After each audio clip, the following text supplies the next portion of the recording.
Halo, selamat malam teman-teman. Malam, Kak. Malam Kak Selamat malam, Esther. Kak. Kak. Oh, Malam Kak.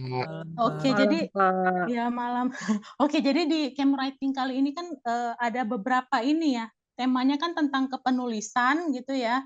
Dan di beberapa pertemuannya akan membahas mengenai secara spesifik ya kepenulisan itu. Jadi karena di era digital ini kan udah makin ini ya berlayer gitu ya. Nulis gitu bukan cuma sekedar nulis dan platform menulis itu juga enggak cuman satu aja gitu loh. Jadi kalau dulu itu kan ini kayaknya teman-teman ini ya Gen Z dan jangan-jangan ada juga Gen Alpha ini ya. Ya, Belum ada. belum ada ya. Oke, ponakanku Gen Alpha. Gen Z. Jadi tapi ada nggak dari teman-teman yang ini yang melalui era media cetak? Ada ya? Coba tengok di chatnya. Ada, Kak. Pernah Kak. Pernah ya gitu. Nah mungkin boleh, oh nih pas kecil nih.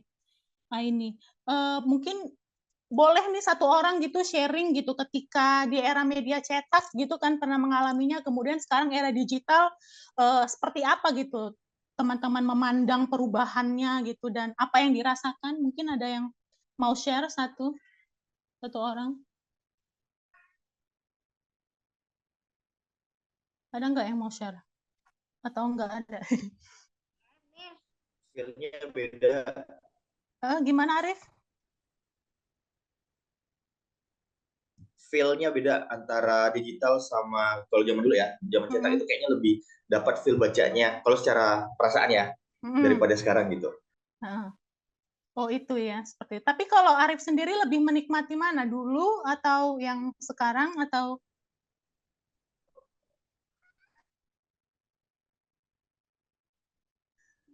Dua-duanya sih, karena di zaman sekarang ini lumayan ya mobilitasnya lumayan tinggi. Jadi butuh hal yang bisa mobile di mana saja. Sementara kalau untuk zaman dulu itu kan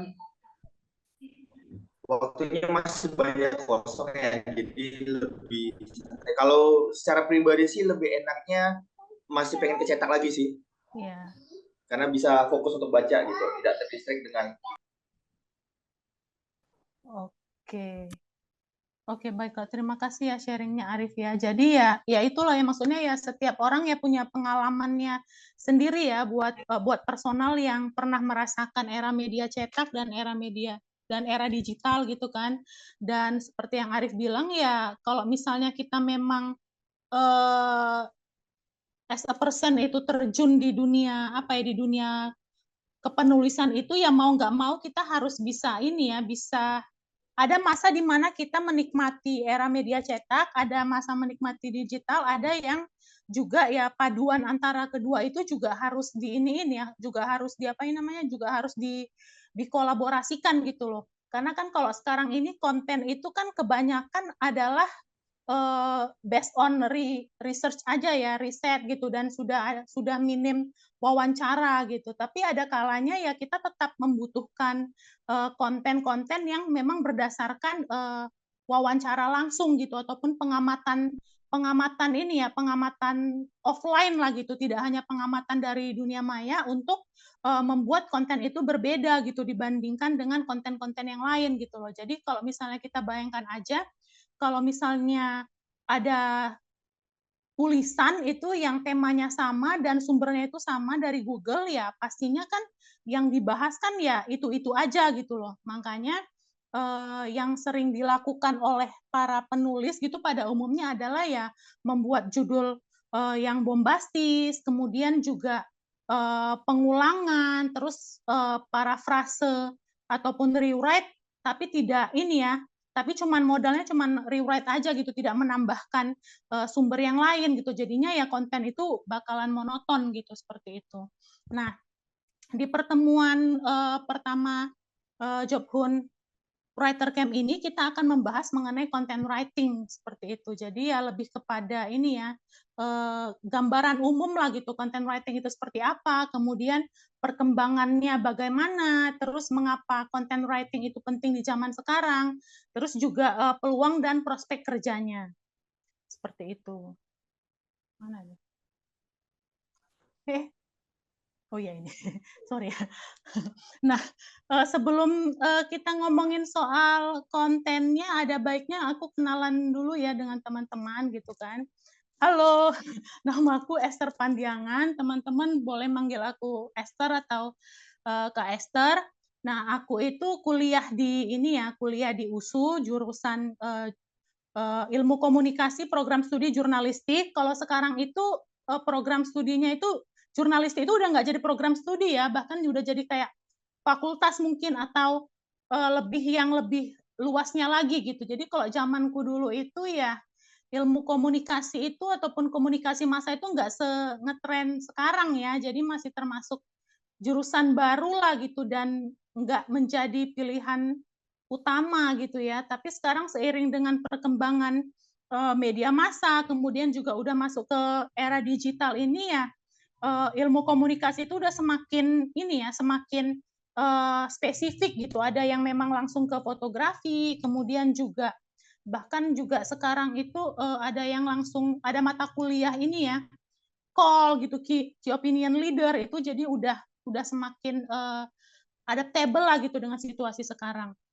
Seperti itu. Jadi ya sejak aku lulus dari FISIP USU itu aku memang mengawali karirku itu dan memulai karirku itu sebagai wartawan ya. Jadi dari 2008 sampai sekarang 2024 nulis terus gitu loh. Cuman ya udah ada perbedaan lah ya. Jadi kalau dulu itu nulis untuk cetak, sekarang ini udah ke digital gitu dan kontennya juga nggak hanya konten panjang aja, tapi juga konten di media sosial gitu loh yang juga lebih ke CTA, lebih ke promosi gitu seperti itu. Jadi nanti kalau misalnya teman-teman nanti akan mengikuti sesi-sesi writing selanjutnya, nanti akan menemukan benang merah gitu ya, benang merah profesi writer ini yang terkadang itu tumpang tindih gitu loh. Jadi kayak aku tuh pernah nulis gitu kan untuk sebuah website, tapi dia itu sebenarnya itu konten yang panjang ya, tapi dia itu menyebut aku ataupun meng-hire aku tuh sebagai copywriter gitu loh. Jadi terkadang suka tumpang tindih gitu. Jadi ya kalau saran aku sih ya kalau misalnya teman-teman memang tertarik untuk ini ya, tertarik untuk berkarir ataupun berprofesi ataupun nyari uang lah gitu istilahnya ya di dunia kepenulisan ini ya cobalah untuk enggak tidak ini ya tidak terpaku kepada satu gaya kepenulisan saja ataupun satu platform saja tapi juga di platform-platform yang lain gitu loh karena pada dasarnya ya modal dari writer ini entah itu dia content writer, UX writer ataupun copywriter, script writer itu ya modalnya itu adalah ya writing itu sendiri, menulis itu sendiri. Cuman kan platformnya saja yang berbeda kan. Dia ada yang platform di media sosial, ada yang nanti hasil akhirnya produksi, ada yang nanti di aplikasi seperti itu. Begitu. Nah, jadi apa ya karirku ini ya setelah jadi apa ya kerja di industri media cetak kemudian berpindah-pindah gitu kan salah satu karir terlama itu ya di Halodoc gitu loh sebagai content writer aplikasi kesehatan dan websitenya yang juga ketika November 2023 itu aku salah satu karyawan yang terkena layoff gitu ya jadi mungkin teman-teman ini ya mendengar badai layoff startup ya jadi aku salah satu korbannya gitu seperti itu dan setelah dari Halodoc itu ya aku sekarang menjadi content development di Locker ID. Locker ID itu adalah website lowongan kerja gitu kayak seperti Glints, Kita Lulus, Jobstreet seperti itu. Seperti itu sih. Jadi seperti itulah perjalanan ini ya, perjalanan karir kepenulisanku ya. Yang pada akhirnya juga ini ya karena memang mungkin karena memang suka juga ya, suka dan selama aku bekerja permanen itu, jadi ini kan perjalanan karir secara formal ya, tapi itu dari 2004 sampai sekarang ini ya aku ketika aku bekerja ini mungkin juga bisa jadi insight buat teman-teman ya, ketika aku bekerja formal di suatu tempat itu aku tidak menutup kemungkinan untuk bekerja freelance juga gitu loh. Nah, ini bukan dalam rangka untuk mengumpulkan harta di dunia gitu ya, karena juga fee-nya juga ya nggak banyak-banyak amat ya, cuman ya itu juga bisa mengasah kemampuan kepenulisan, kemudian juga bisa membuat aku tidak hanya terpaku kepada satu gaya ataupun satu tema kepenulisan aja, ataupun sistem dari suatu perusahaan ya, karena kan setiap perusahaan itu ya punya DNA-nya masing-masing gitu kan, seperti itu. Jadi ya kalau misalnya kita semakin beragam mencicipi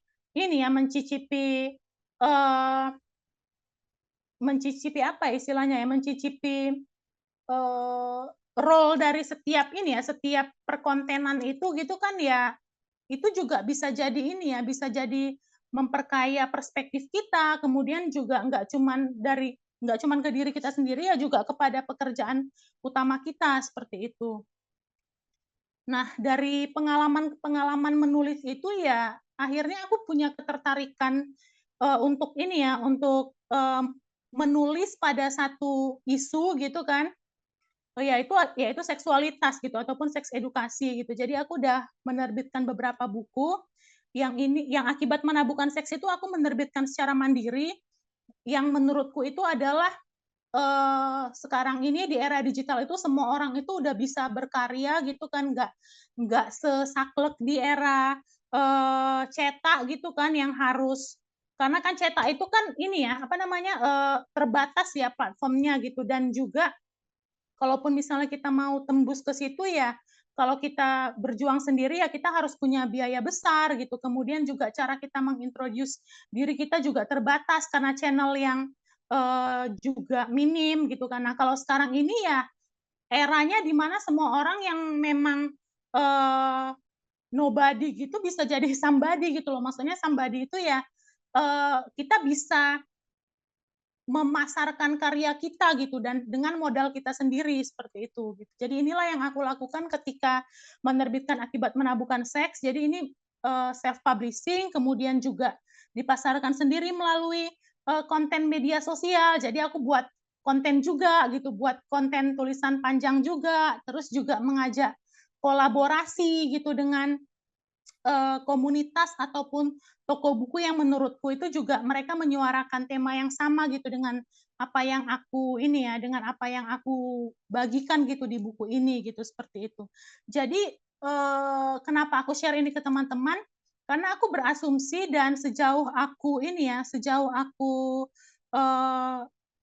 memandang dan merasakan gitu kan, mengalaminya sendiri adalah ya kerja content writing di era sekarang ini ya nggak cuman mengandalkan skill saja gitu kan, dan juga nggak cuman mengandalkan satu channel saja, tapi juga kolaborasi gitu loh. Jadi kita berkolaborasi dengan channel-channel yang juga menyuarakan hal yang sama gitu loh dengan konten yang kita buat gitu, seperti itu.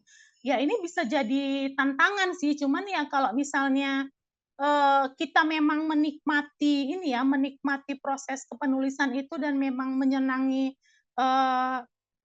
konten kita gitu, dan juga senang dengan hal-hal baru, ini bisa jadi sesuatu yang menarik gitu loh. Dan justru dari self publishing ini akhirnya ya muncul karya-karya lain yang akhirnya diterbitkan oleh penerbit gitu loh, dari Sebab Kita Semua Gila Seks gitu, sampai ke Seks Kita Memang Perlu Dibantu. Seperti itu sih. Nah, untuk buku selanjutnya itu juga rencananya sih insya Allah tuh kalau nggak akhir Agustus, September sih. Ini buku tentang layoff gitu. Jadi aku menuliskan pengalamanku lah tentang layoff ya. Jadi kan November 2023 itu kan baru di layoff. Kemudian dari ketika aku di layoff itu aku menuliskan pengalamanku gitu di blog pribadi gitu yang akhirnya ya aku susun ulang, kemudian aku kirimkan ke penerbit gitu, seperti itu. Nah, itulah ini ya, mungkin ya nggak sampai gimana ya, nggak sampai yang gimana banget gitu ya, yang diundang ke Deddy Corbuzier atau gimana, cuman ya aku rasa ya pengalamanku ini juga bisa bisa dialami oleh ataupun iya bisa juga terjadi oleh penulis-penulis lain gitu kan, ataupun content writer lain yang berada ataupun berkembang di era digital sekarang ini gitu loh, di mana era digital sekarang ini lebih memudahkan, kemudian juga membuat kita itu bisa berkolaborasi dan menunjukkan minat kita gitu loh. Kalau dulu itu kan di era media cetak ataupun ketika peralihan dari media cetak ke digital itu terbatas gitu ya. Orang yang mengonsumsi suatu isu gitu kan, sehingga ya kita tuh benar-benar perlu spesifik ataupun kadang juga benar-benar perlu mengikuti arus gitu. Nah, kalau sekarang ini yang aku perhatikan adalah semakin konten kita unik, justru semakin ada kemungkinan gitu loh orang untuk tertarik mengonsumsi konten kita. Seperti itu. Jadi kalau misalnya ini agak laris sedikit ya, sebenarnya nggak laris sih, tapi cukup relevan ya dengan yang kita bahas di era digital sekarang ini. Misalnya kayak konten-konten kreator yang menurut kita itu aneh gitu kan.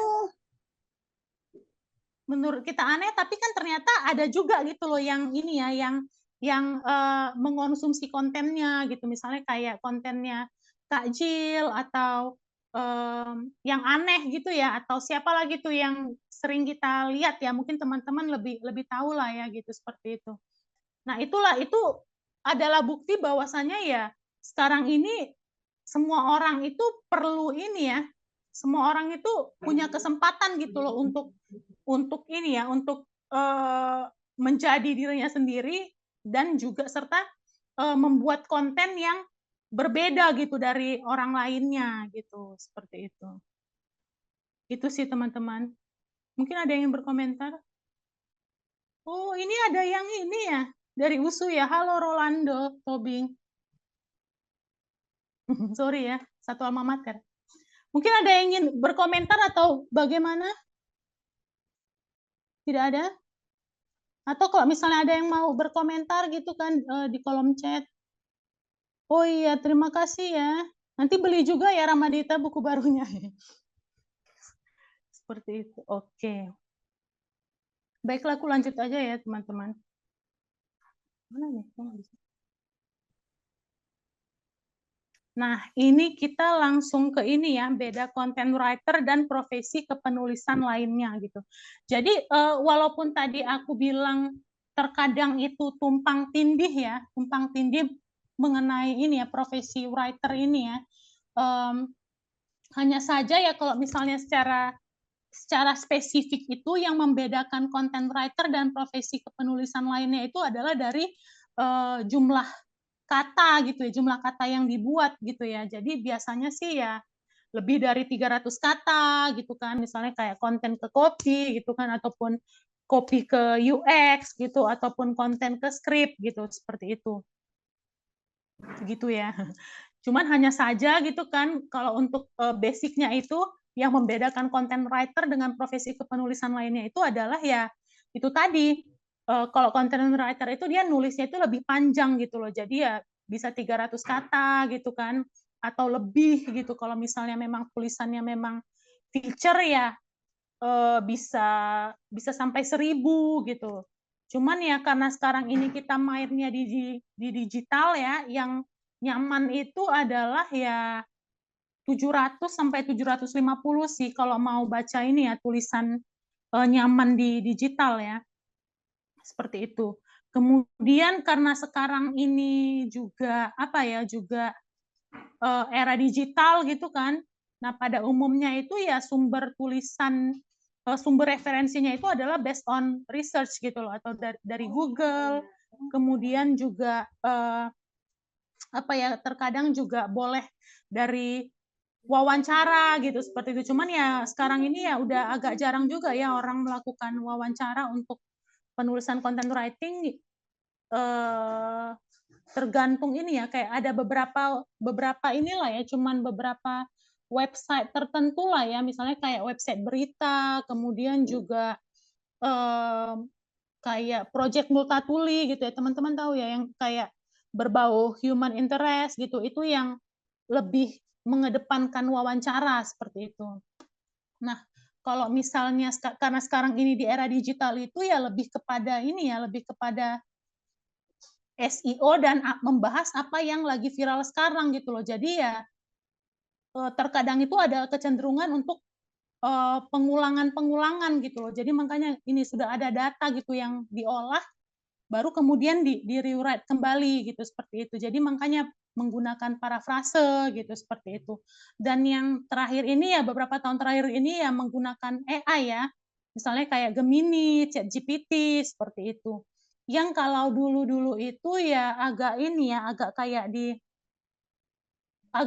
diharamkan lah gitu ya, karena menganggap ya itu menghilangkan unsur humanisnya gitu seperti itu. Cuman kalau aku memandang sekarang ini adalah ya kita tinggal ini aja sih teman-teman, tinggal apa ya, tinggal memisahkan aja gitu loh, mana konten yang memang bisa kita menggunakan AI gitu kan, mana konten yang kita nggak bisa menggunakan AI gitu. Jadi kalau misalnya kita nulis opini ya kita nggak bisa menggunakan AI gitu loh. Tapi kalau misalnya kita menulis tulisan SEO atau untuk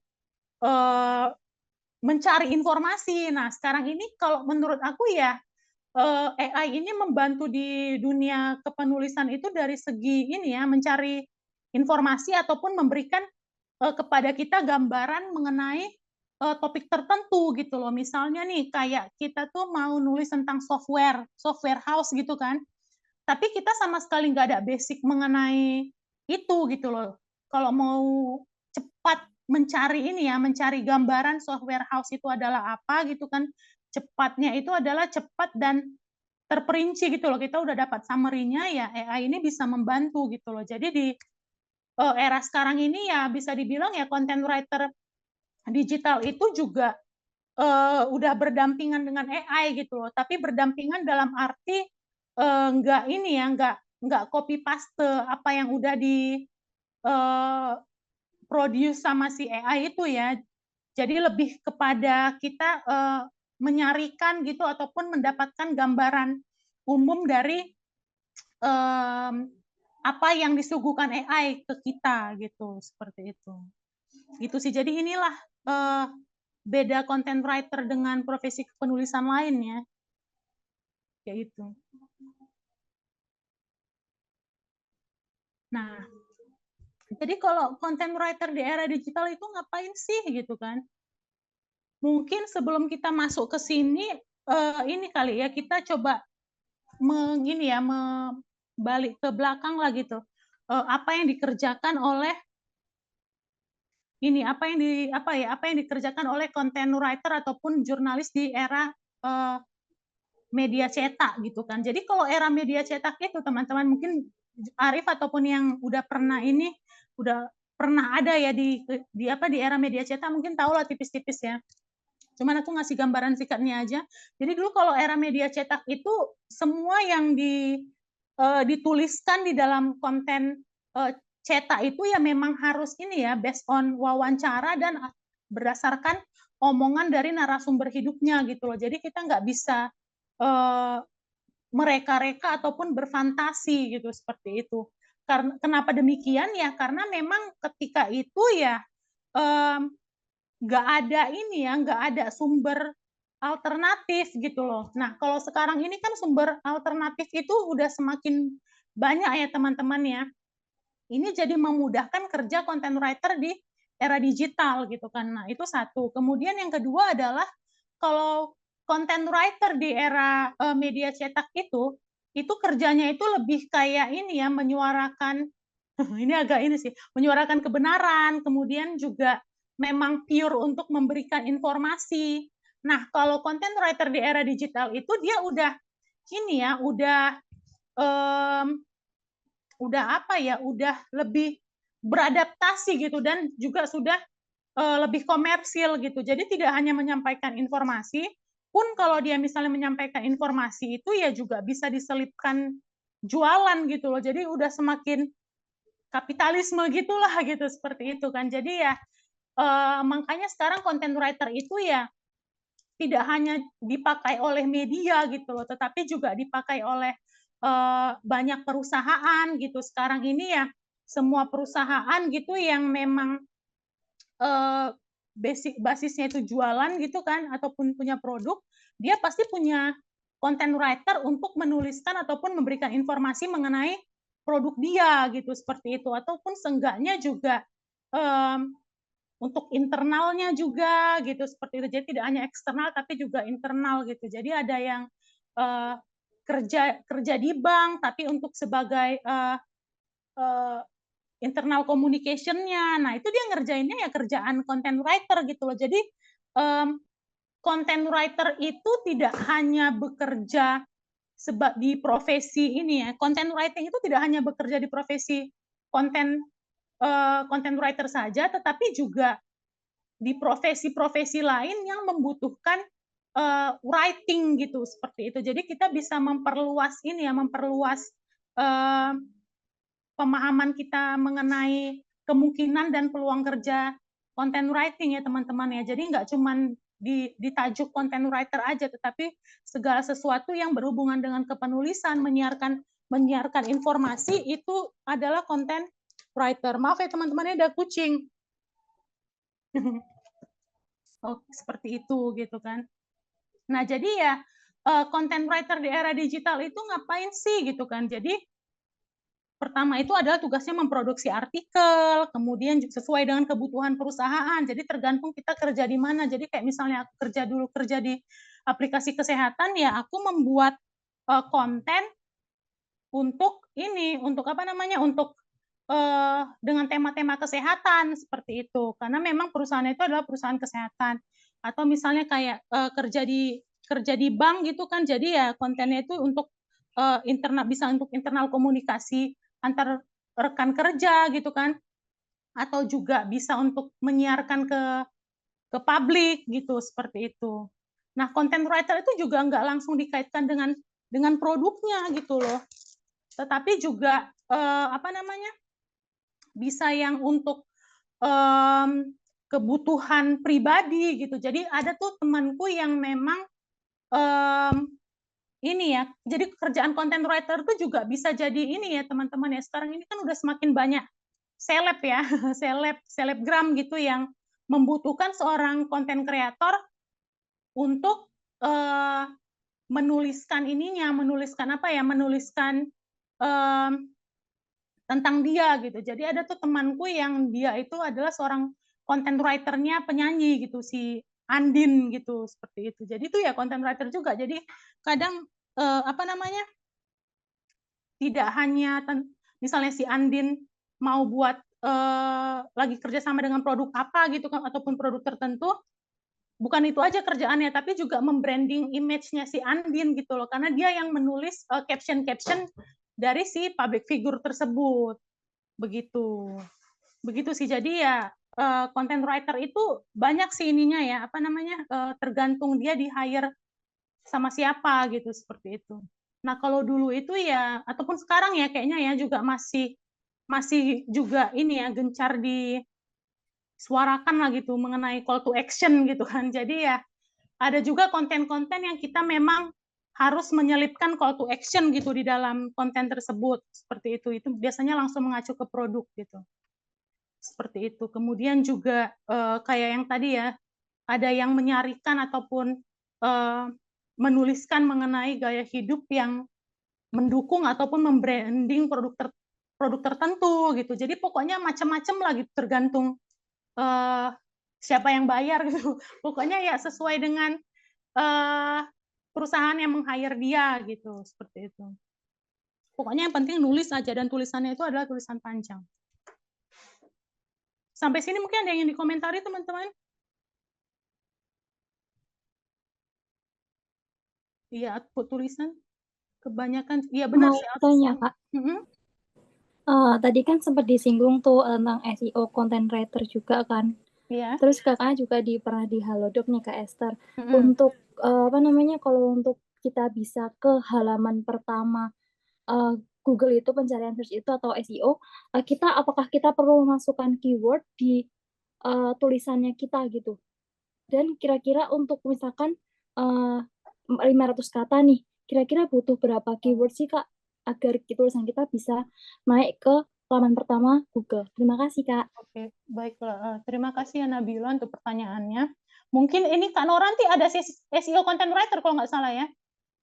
Iya, betul. Tapi mungkin aku boleh jawab sekilas saja ya Kak ya. Iya, boleh banget, Kak.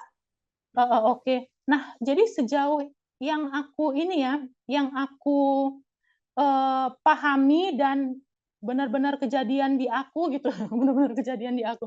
Jadi ini kan aku pernah menulis SEO ini di beberapa tempat ya. Jadi di Halodoc dan baru-baru ini kan juga di Locker ID gitu kan. Nah, di Locker ID ini menarik teman-teman karena tuh jadi tadi kayak yang Nabila bilang, apakah harus menulis sekian ratus kata gitu kan, dan kemudian menempatkan keyword gitu ya.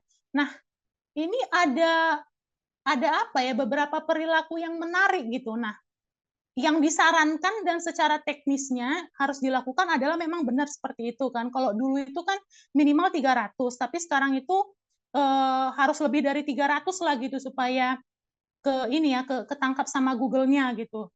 Kemudian keyword-nya juga harus disebar gitu kan. Terkadang juga ada yang sampai mengadaptasi apa yang dilakukan oleh si ranking 1 gitu. Itu juga salah satu trik gitu kan. Nah, yang menariknya adalah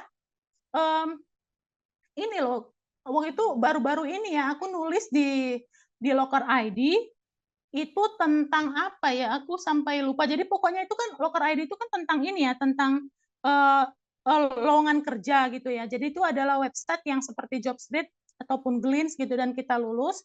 Jadi selain dia memberikan informasi mengenai lowongan kerja, dia itu juga punya blog gitu ya, karena kan nggak mungkin jualan terus ya. Jadi kan dia harus membuat konten tapi yang juga tetap sesuai dengan DNA-nya dia gitu. Jadi ya tips seputar dunia kerja, kemudian juga informasi profesi. Jadi ketika itu aku menulis mengenai informasi suatu profesi yang itu belum ada seminggu tapi dia udah di halaman pertama Google gitu loh. Padahal kan sebenarnya itu kan perlu kerja yang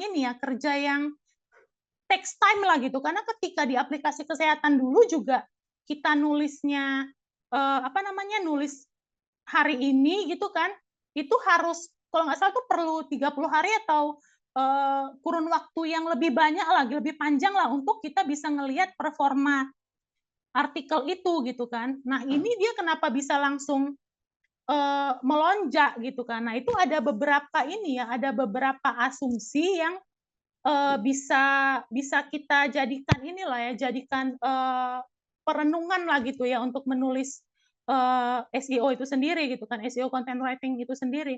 Yang pertama adalah jadi ketika kita menulis tulisan SEO itu enggak semata kita bisa mengandalkan satu tulisan itu aja gitu kan. Misalnya nih kita nulis nih udah SEO banget gitu, tapi kalau websitenya itu masih website baru dan dia itu juga kontennya itu juga masih sedikit jumlah tulisannya, itu nggak akan naik juga gitu, itu nggak akan cepat naik juga gitu, seperti itu. Nah, yang terjadi di Locker ID kan kalau aku berasumsi ya, karena si Locker ID itu ya memang dia sudah lama, kemudian juga, sorry kucing guys, sorry ya, dia sudah lama, terus juga dia spesifik menulis tentang lowongan kerja, terus ternyata yang menulis tentang keyword yang keyword yang diincar oleh sebenarnya bukan enggak ya pokoknya keyword loh tentang tema yang ditulis oleh si Locker ID itu masih sedikit yang website yang menulis tentang itu gitu. Itulah juga yang bisa jadi pertimbangan kenapa bisa langsung ke halaman pertama padahal belum ada seminggu gitu. Jadi keyword yang memang sudah banyak ditulis oleh oleh website-website lain itu akan lebih berat untuk ini ya, untuk kita kejar kalau misalnya kita nulis baru pertama kali gitu seperti itu. Apalagi kalau misalnya website kita ataupun platform tempat kita menuangkan mempublish tulisan itu juga masih baru gitu. Seperti itu sih. Itu yang mungkin bisa aku jawab ya. Nanti selanjutnya akan sama expertnya langsung. Esther, makasih ya Kak pengalamannya cerita, jadi udah tahu nih Iya, gambaran-gambaran. bisa jadi Thank you gambaran. ya. Iya.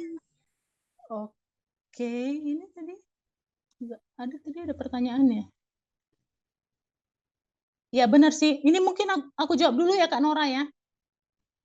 Jadi output dari tulisan pasti kebanyakan cuan. Iya sih, benar ada yang kebanyakan cuan, tapi juga enggak ini ya, enggak cuman cuan aja ya, tapi curhat juga bisa, dan dari curhat bisa berujung cuan juga bisa gitu loh. Jadi itulah menariknya dunia content writing di era digital ini ya teman-teman ya. Jadi enggak hanya enggak ada banyak peluang lah gitu kalau misalnya kita mau berusaha gitu lah bacotnya. Tapi memang benar sih. Kalau publisher apakah juga termasuk publisher ini penerbitan gitu? Mungkin ya bisa juga termasuk kerjaan content writer kalau misalnya tolong Kak. Kalau misalnya maaf ya teman-teman, kucing dulu. Kalau misalnya di penerbitan itu dia punya blog yang memang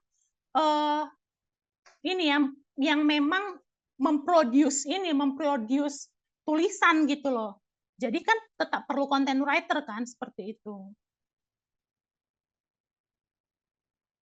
Oke, nanti Kartika akan dijawab di slide selanjutnya. Nanti Kartika akan menemukan jawaban di slide selanjutnya. Oke, nanti aku masuk ke slide selanjutnya dulu ya teman-teman ya. Nah, jadi gimana sih tahapan kerja content writer di era digital itu? Nah, lagi-lagi tergantung content writer-nya kerja di mana gitu loh. Karena ya setiap perusahaan itu sudah ada ini ya, ada penjadwalannya sendiri gitu loh. Penjadwalan ataupun sistemnya sendiri lah gitu. Ada yang misalnya pakai ini, mungkin aku bisa kasih gambaran aja ya ke teman-teman. Sebenarnya ini teknis sih, cuman kan menarik juga ya. Karena kan memang benar-benar berdasarkan case-nya langsung ya. Jadi misalnya kalau di aplikasi kesehatan itu kita kerja di ini ya, di Excel gitu, di Gdoc gitu, seperti itu. Kemudian juga kita sharing di suatu platform yang memang bisa diakses oleh tim konten untuk sharing informasi mengenai editorial planning. Kemudian juga kalau misalnya ternyata ada yang salah ataupun miss itu bisa direvisi gitu. Jadi ya kalau misalnya lewat Word yang memang offline itu kan kalau salah itu kan susah untuk untuk diperbaiki ya, harus dikirim ulang dokumennya. Tapi kan kalau misalnya online ya lebih mobile aja gitu, seperti itu. Ada yang memang kita harus ngide sendiri, itu ketika aku freelance di beauty journal itu. Nah, kalau sekarang ini kan kerja itu by keyword ya. Jadi kalau dulu itu ya kita tuh langsung jadi kita dikasih sheet tuh sama editor, kita langsung 20 baris ya biasanya. Kita disuruh menulis judul gitu. Jadi langsung ke judulnya, misalnya X rekomendasi film bertema Valentine gitu, atau X tempat hangout di Jakarta kayak gitu. Itu langsung langsung spesifik ke tulisannya gitu. Dan sebenarnya ini juga menarik sih teman-teman, karena kalau di era cetak itu dulu kita malah nggak bisa kita bikin judul duluan gitu loh. Jadi kita harus buat temanya gitu, karena ya kalau pertimbangan dulu itu ya gimana kita mau buat judul sementara ini kita masih kayak istilahnya masih meraba-raba gitu kan. Jadi judul itu menjadi sesuatu yang belakangan gitu. Cuman kalau sekarang ini di era digital ya, di era digital terutama kalau SEO content writing itu ya langsung ke judulnya secara spesifik sih, mungkin ya itu tadi karena untuk supaya kena ke keywordnya ya, seperti itu. Nah, kemudian juga waktu itu aku pernah freelance juga di salah satu ini ya, salah satu website yang memberikan layanan payroll, itu dia main ke keyword gitu loh. Jadi jadi dia ngasih keyword ke kita misalnya 5 keyword, terus kita disuruh bikin contoh judul, kemudian juga memberikan ini ya gambaran dari judul tersebut kita mau membahas mengenai apa gitu, seperti itu. Ada yang kayak gitu juga gitu. Jadi ya ada yang kerjanya di Gdoc, ada yang kerjanya langsung di sistemnya, di CMS ataupun di WordPress-nya gitu, seperti itu. Jadi ya macam-macam sih ini ya, macam-macam berupa-rupa lah gitu, tergantung si orang yang meng-hire kita itu lebih nyaman pekerjanya itu menggunakan platform apa gitu, seperti itu. Tapi kalau misalnya kita memang menulis mandiri ya biasanya juga cari idenya ya sendiri gitu sehari-hari gitu, apa yang lagi trending gitu. Misalnya nih kalau sekarang ini kan yang lagi trending itu apa ya, tentang ini ya, yang pemilik daycare itu ya yang menzolimi itu kan, yang menzolimi siapa? Istilahnya apa ya? Menzolimi inilah ya, seorang anak lah ya yang dijaga di situ kan. Nah, itu biasanya bisa ini ya, bisa kena ke ini ya, ke beberapa hal ya. Jadi karena itu kan lagi viral dibahas kan. Kalau misalnya kayak di aplikasi kesehatan itu dia akan membahas mengenai ini ya, mungkin bisa dari secara psikologisnya, kemudian juga atau dari sisi parenting. Terus juga kalau misalnya aku membayangkan ya, kalau misalnya pop mama atau kumparan mam itu akan membahas mengenai dari sisi ini ya, mewaspadai menitipkan anak di daycare atau mungkin tips parenting gitu, seperti itu. Jadi biasanya kerjanya itu ya kerja di era media era digital ataupun content writing era digital itu akan membahas satu topik yang viral, tapi itu akan dikaitkan dengan arah kontennya gitu loh. Jadi kalau misalnya dia ke arah umum gitu kan, ya dia akan membahas yang umum, atau misalnya membahas medianya itu adalah media perempuan, misalnya kayak Magdalene atau apalagi gitu kan, atau Konde gitu kan, itu dia akan membahasnya ke yang ini, yang apa namanya, yang tentang perempuan gitu, tentang hubungan hubungan antara pasangan gitu, bagaimana harus merawat anak gitu, bisa kayak gitu seperti itu. Jadi terkadang inilah yang kita ajukan juga gitu sebagai content writer kalau misalnya kita kerja di suatu media tertentu gitu ataupun perusahaan tertentu, ya kita bisa mengajukan ini gitu kan, konten viral ini sesuai dengan DNA-nya kita gitu, seperti itu. Seperti itu sih teman-teman kurang lebih. Ini ada jawab dulu. Nah, ini dari kolom chat ini ada yang bertanya, biasanya dalam satu hari memproduksi berapa artikel, Kak? Ini kalau ada versi yang luar biasa di luar Nurul ya, ada tuh content writer tuh, dia tuh bisa 12 loh. Itu aku pernah lihat iklannya di Jobstreet 12. Itu agak gila sih gitu. Kemudian juga kalau di Medan itu juga bisa sampai 7, 8 gitu kan di media online ya. Nah, ini kenapa? Tapi biasanya tuh kalau banyak gitu ya, kalau misalnya medianya tuh masih waras, itu cuma 300 kata gitu loh. Karena tuh memang mereka tuh perlu memproduksi sebanyak-banyaknya, kemudian juga sengaja satu isu itu dipecah-pecah gitu loh. Misalnya nih tentang daycare gitu kan, kezoliman di daycare itu nanti ada beberapa angle gitu loh dibahas gitu. Jadi itu memang untuk ini ya, untuk meningkatkan performa websitenya, atau juga bisa ada banyak hal lah yang dikejar gitu dari apa ya, dari dunia perkontenan era digital sekarang ini gitu ya. Misalnya bisa juga untuk ngejar keywordnya gitu, seperti itu. Jadi ada yang bisa diakali kayak gitu sih, tergantung ininya. Nah, kalau di aplikasi kesehatan itu aku beda-beda ya. Jadi mungkin juga setiap perusahaan itu dia akan selalu akan selalu memperbarui job desk karyawannya gitu. Jadi kami itu pernah nulis 2 artikel gitu, terus juga pernah 5 artikel, 4 artikel, 3 artikel gitu per hari ya. Beda-beda sih. Nah, kalau freelance itu dia bisa kayak beauty journal tuh dulu 1 bulan tuh kita nulis 20 tulisan gitu, kayak gitu. Jadi macam-macam sih teman-teman.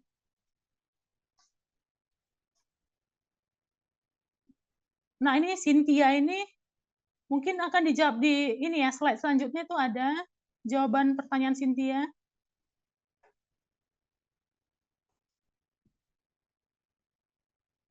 Nah, ini kayaknya lebih ke konten. Nanti mungkin Kak Nora bisa menyarikan ya. Memilih ya Kak Nora ya. Kita lanjut dulu ya. Nah, ini ingatkan ini menarik juga nih yang pertanyaan Hamdani. Untuk klien, untuk freelance gimana?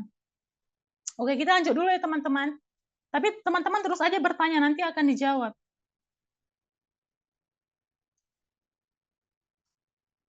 Nah, ini tadi pertanyaan teman kita ya, CTA itu seperti apa? CTA itu seperti apa sih? Kurang lebih kayak gini sih, teman-teman.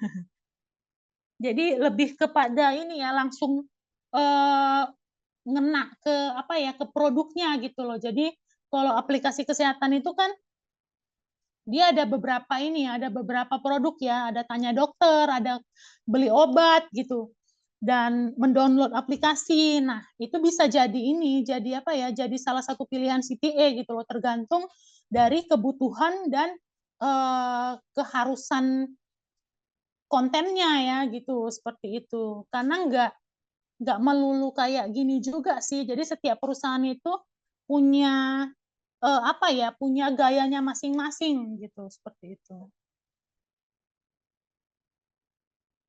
Nah, ini kalau si Locker ID itu dia ke ini ya.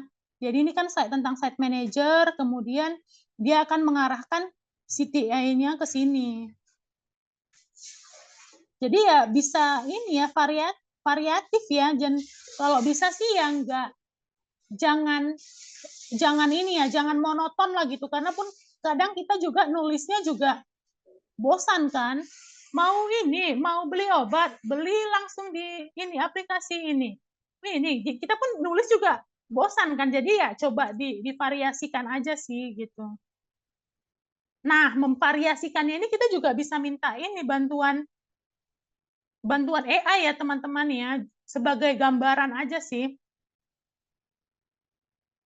Nggak untuk ini ya, nggak untuk apa ya, nggak untuk selalu kita copy pastekan, karena pada akhirnya ketika kita bertanya ke AI itu terkadang dia, bukan terkadang sih, tapi mungkin ini ya, kalau misalnya AI-nya berbayar mungkin lebih bagus kali ya, karena aku nyobanya nggak berbayar sih, yang gratis itu dia kecenderungannya ini apa ya, memberikan jawaban yang sama sih. Nah itu juga makanya kalau misalnya kita mageran orangnya, kita main kopas langsung aja ya, jadinya nggak ini apa namanya, pengulangan gitu loh yang kita lakukan gitu. Jadi ya jadikanlah AI itu sebagai apa ya, sebagai gambaran aja gitu loh. Jangan bersandar kepada AI. Kita harus bersandar pada Tuhan, guys. Nah, kemudian salah satu contoh CTA yang lain tuh ya ini ya. Jadi kalau yang sebelumnya itu kan dia ke ini ya, kayak ke produk gitu kan. Nah, kalau ini enggak, dia tuh mengarah kepada konten yang lain gitu. Atau misalnya nih, karena ini ML Despot ya, entah ke eventnya gitu, seperti itu. Jadi CTA itu enggak melulu harus ini, enggak melulu harus produk gitu loh, tergantung programnya perusahaan itu ataupun media itu apa sih yang mau mereka boost gitu, bisa diarahkan ke situ gitu, seperti itu sih. Nah ini kan tadi tuh konten-konten yang ada CTA. Nah ini kalau si Paprika Living itu dia nggak punya CTA sih sejauh dulu ya pas aku masih di sini tuh dulu nggak ada ini, nggak ada apa ya, nggak ada CTA-nya gitu. Jadi lebih kepada konten-konten aja karena yang punya itu suka sustainable living ya. Jadi lebih ke branding image. Nah, jadi kalau soal produk ya barterannya itu ya kerjasama ataupun kolaborasi dengan brand Eco Green gitu, seperti itu. Ini Beauty Journal.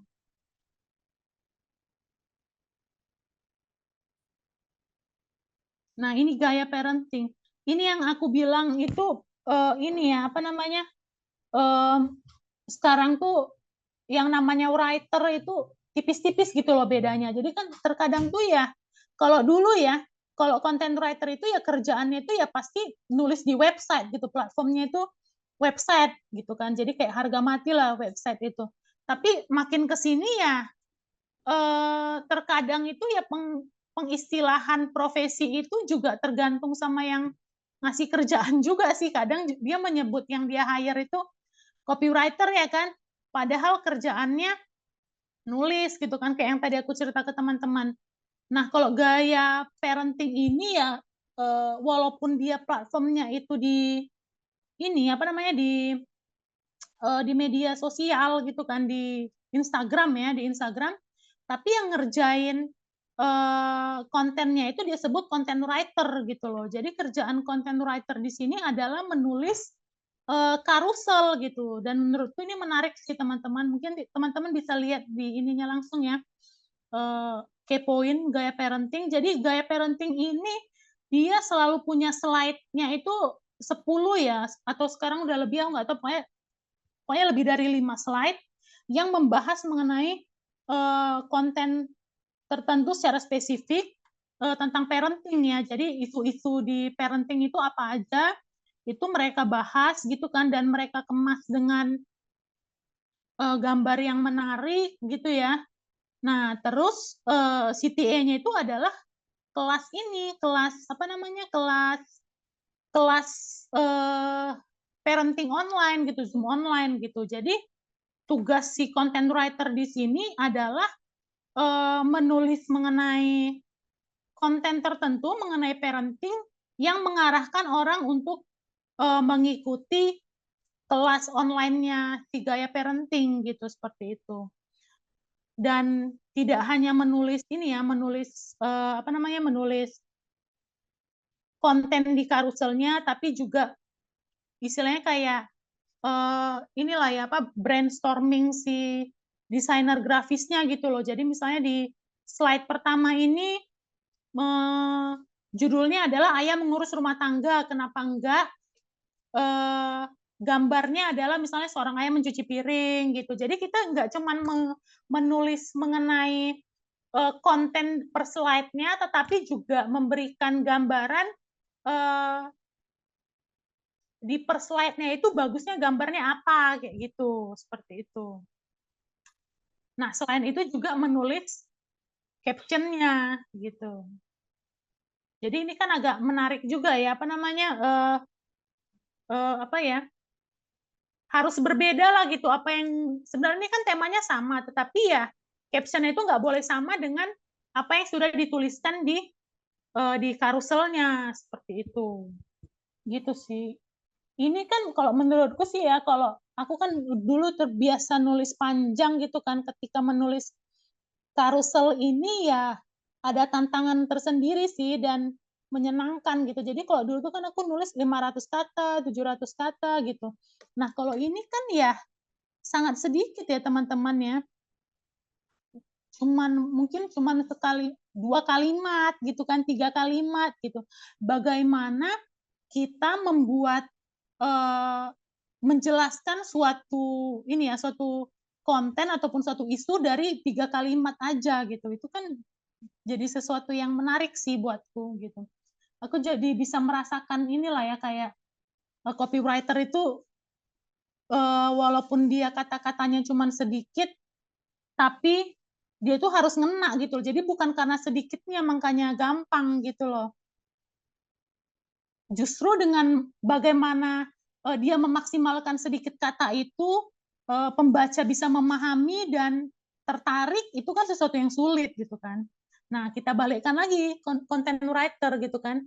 Dia menulis 300 kata, dia menulis 500 kata.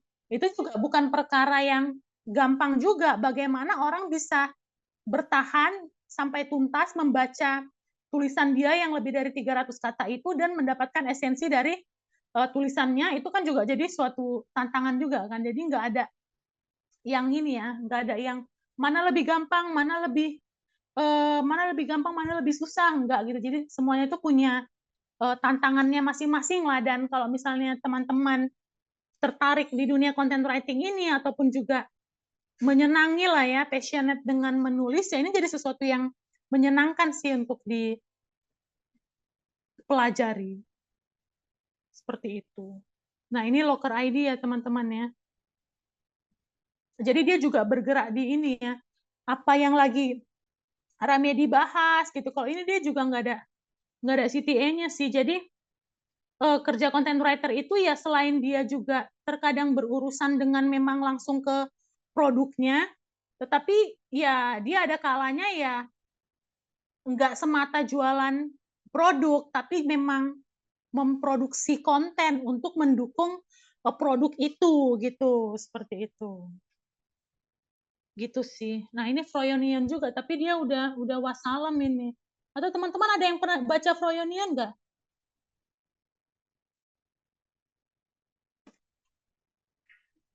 Tapi sebenarnya bukan wassalam udah nggak ada lagi ya teman-teman, ya masih ada. Tapi dulu tuh kita bisa freelance di Froyonion ini, cuman sekarang udah nggak bisa lagi ya. Ya udah nggak bisa lagi, tapi masih bisa, cuman udah nggak berbayar pro bono. Tapi ini menarik sih, dan ini juga menjadi ini ya, apa ya, menjadi salah satu contoh nyata gitu bagaimana sekarang ini dipermudah gitu loh, dipermudah orang untuk dibukakanlah jalannya orang untuk menjadi content writer gitu kan, dengan munculnya banyak media alternatif gitu kan. Tapi ya dengan kemudahan ini ya nggak semata jalan kita mudah juga sih. Jadi dengan kemudahan ini kan juga ini ya makin banyak apa namanya istilahnya, makin banyak saingan gitu kan, makin banyak saingan. Jadi kita harus membuat tulisan kita seberbeda mungkin gitu supaya nggak sama dengan orang gitu. Atau juga terkadang kita harus mau pro bono gitu, nggak dibayar untuk ini ya, untuk memperkenalkan karya kita gitu. Karena nih sekarang era digital ini aku melihat semua orang bisa menulis dan banyak media alternatif untuk kita bisa mempublikasikan tulisan kita gitu. Cuman nggak semuanya itu ya mendapatkan ini ya timbal balik uang ya teman-teman ya. Tapi ada kalanya tuh timbal balik yang mereka berikan adalah tag di media sosial, tulisan kita di-share, kita di-mention gitu. Nah, itu ternyata juga bisa menjadi salah satu nilai tukar gitu loh, dan bisa jadi mutualisme juga gitu kan. Apalagi kalau misalnya media atau channelnya itu punya follower yang lumayan gitu kan. Jadi ya untuk kita yang merintis ya bisa inilah ya, bisa tipis-tipis lah gitu untuk apa namanya, untuk menunjukkan oh ya nih aku nih content writer gitu, seperti itu. Dan cara seperti ini juga bisa dipakai untuk membangun portofolio gitu loh ya, sekalian juga ya kalau hikmahnya adalah ya latihan menulis lah kayak gitu, seperti itu. Tapi ya ini ya teman-teman ya, apa namanya, selain media alternatif ini ya maksudnya ini bukan cuma satu-satunya jalan juga sih. Kalau misalnya kita merasa nggak nyaman gitu kan untuk nggak nyaman untuk kita nulis terus nih nggak dibayar gitu kan, dan kita nggak nyaman untuk itu, ya kita bisa buat blog kita sendiri gitu kan. Sekarang ini ada Medium, ada apa lagi di mana kita bisa mengkaryakan karya kita ataupun menyuarakan pendapat kita. Misalnya nih kita mau menyuarakan suatu isu gitu kan, tapi ternyata nggak ada media ini ya, media mainstream maupun media alternatif yang mau mempublikasikan tulisan kita gitu. Nah, itu kan bukan berarti tulisan itu berhenti di situ gitu loh napasnya gitu ataupun takdirnya. Dia bisa membuat takdirnya sendiri dengan kita publikasikan di platform kita gitu. Kemudian juga kita share di media sosial, kita jadikan kita share di status WhatsApp kita gitu. Kalau mau effort dikit ya kita bikin konten. Nah, jadi itu ada banyak cara gitu sekarang untuk apa ya, untuk kita menuangkan tulisan ataupun untuk kita memulai ini ya, memulai karir kepenulisan kita gitu loh, seperti itu. Asal ini aja teman-teman, asal apa ya, asal intens dan ya kayak yang tadi kita ngomongin soal SEO itu gitu loh, kita harus ini ya, harus memproduksi banyak tulisan juga gitu loh, harus rajin juga gitu. Kalau misalnya kita memang baru merintis suatu platform gitu untuk kita berkarya gitu, seperti itu. Gitu sih teman-teman. Nah, ini juga tadi udah aku singgung juga ya, bahwasanya ya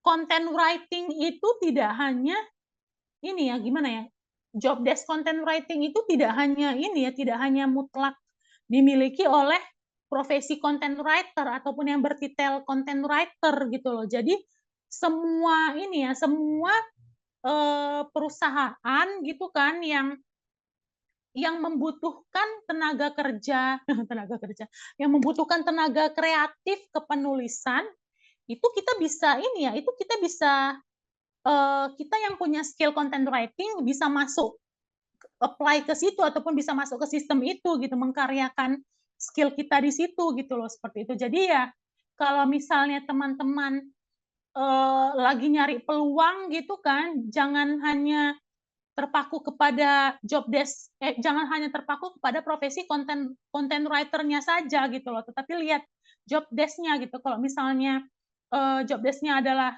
membutuhkan skill writing, ya itu juga bisa jadi ini, bisa jadi kita masuk ke situ gitu, seperti itu. Kayak yang aku bilang tuh kan, jadi ini aku memang ada kenalan nih seorang manusia, sebenarnya temanku sih. Jadi dia kerjanya di internal communication di bank. Dia dulu content writer gitu loh, tapi dia bisa kerja di internal communication karena kerjaannya itu adalah jadi PR internal gitu loh. Jadi menyarikan mensamerikan dan mendokumentasikan kegiatan-kegiatan internal perusahaannya gitu kan untuk di-share ke karyawan-karyawan gitu, seperti itu. Jadi ya itu sih teman-teman ya, ada banyak macam lah teman-teman, bisa juga apa namanya, jadi ghostwriter, bisa jadi penulis biografi juga. Aku juga kenal teman yang dia itu dulu content writer, kemudian karena memang skill content writing-nya itu oke, akhirnya dia jadi ini penulis biografi. Seperti itu. Nah, kalau ini tuh dulu aku sempat apa ya, jadi nama titelnya itu konsultan penulis. Agak lucu sih, konsultan penulis, tapi ya kerjaannya itu ya content writing. Waktu itu ketika bergabung di Wahid Foundation, jadi Wahid Foundation ini punya program Desa Damai. Jadi kerjaannya itu adalah mengobrol dengan ibu-ibu yang tergabung di program Desa Damai dan menuliskan pengalaman mereka gitu loh, setelah ini ya, setelah tercerahkan lah gitu dengan program Desa Damai itu gitu, seperti itu. Jadi ya ini kan membutuhkan ini juga ya, membutuhkan skill content writing juga, tapi nggak cuma content writing, tapi melainkan skill komunikasi, kemudian juga adaptasi dengan lingkungan gitu kan. Karena ya itu tadi gitu loh, menulis yang baik aja nggak cukup gitu loh, kita perlu hal-hal lain lah gitu kan. Kalau istilah rekruternya soft skill lah ya teman-teman ya, komunikasi gitu kan, kemudian juga bagaimana kita membangun relasi, apalagi kita juga berbeda ya gitu kan, karena kan aku kan di KTP Kristen ya teman-teman ya, dan ini kan lingkungan Muslim gitu kan, bagaimana aku melakukan pendekatan, memperkenalkan diriku gitu kan, itu juga bagian dari skill yang dibutuhkan lah gitu untuk seorang content writer gitu. Walaupun juga sebenarnya nih era digital kayak yang tadi aku singgung itu, kita tuh kebanyakan riset gitu kan, tetapi kalau misalnya di suatu waktu tertentu kita perlu mendapatkan informasi dari narasumber hidup gitu kan ya, itu kan mau nggak mau ya kita harus punya skill komunikasi kan teman-teman, seperti itu. Dan itu jadinya ya bisa menambah apa ya, memperluas ini kita lah ya, memperluas cakrawala kita, perspektif kita, kemudian peluang kita juga bekerja dan berprofesi gitu loh. Karena aku yakin ya semakin luas ini ya, semakin luas hal-hal yang kita reach out itu ya, itu akan memperkaya kemampuan kita menulis gitu loh. Kalau misalnya kita hanya mengandalkan riset saja gitu kan, riset online saja, tapi kita tidak berpraktik di lapangan, tidak melakukan relasi human to human, ya tulisan kita juga akan sehambar AI sih teman-teman gitu. Dan aku rasa ya selagi, walaupun sekarang ini adalah zaman AI dan teknologi ya, selagi kita masih punya hati ya teman-teman, pasti konten yang akan mengena dan tetap dikonsumsi itu adalah yang memang masih ada unsur-unsur humanisnya sih teman-teman, seperti itu, gitu sih. Jadi ini mungkin juga bisa menjawab tadi pertanyaannya apa bagaimana memulai freelance tadi ya. Nah, peluang dan prospek kerja di content writer di apa ya, di skill content writing itu banyak sih teman-teman ya. Jadi kayak tadi aku bilang, kita tidak hanya terpaku kepada detail content writer-nya saja, tetapi lihat scope job desk-nya gitu, seperti itu. Dan ada di mana-mana gitu kan, kemudian bisa ditekuni siapa saja gitu. Hampir semua industri saat ini menggunakan jasa content writer gitu. Kemudian juga terbuka untuk profesi mandiri, kalau misalnya kita mau jadi blogger gitu kan, jadi selebgram, jadi tiktokers gitu, ataupun menjadi penulis bayangan seorang public figure kayak temanku itu tadi ya, itu bisa juga gitu loh dijajal dengan diisi dengan skill content writing gitu. Dan ini semua kalau aku ini asumsikan adalah dampak dari perubahan teknologi gitu. Bahkan kita juga sebenarnya ya kalau sekarang ini ya kayak harus ini sih menurutku ya, harus memaksimalkan platform yang ada gitu. Kayak LinkedIn kan, rajin-rajin nge-share tulisan kita di LinkedIn gitu kan. Terus juga share hal terbaru yang kita lakukan. Terus juga komen di kolom orang gitu kan, tapi jangan ini ya, jangan pakai akun bodong ya.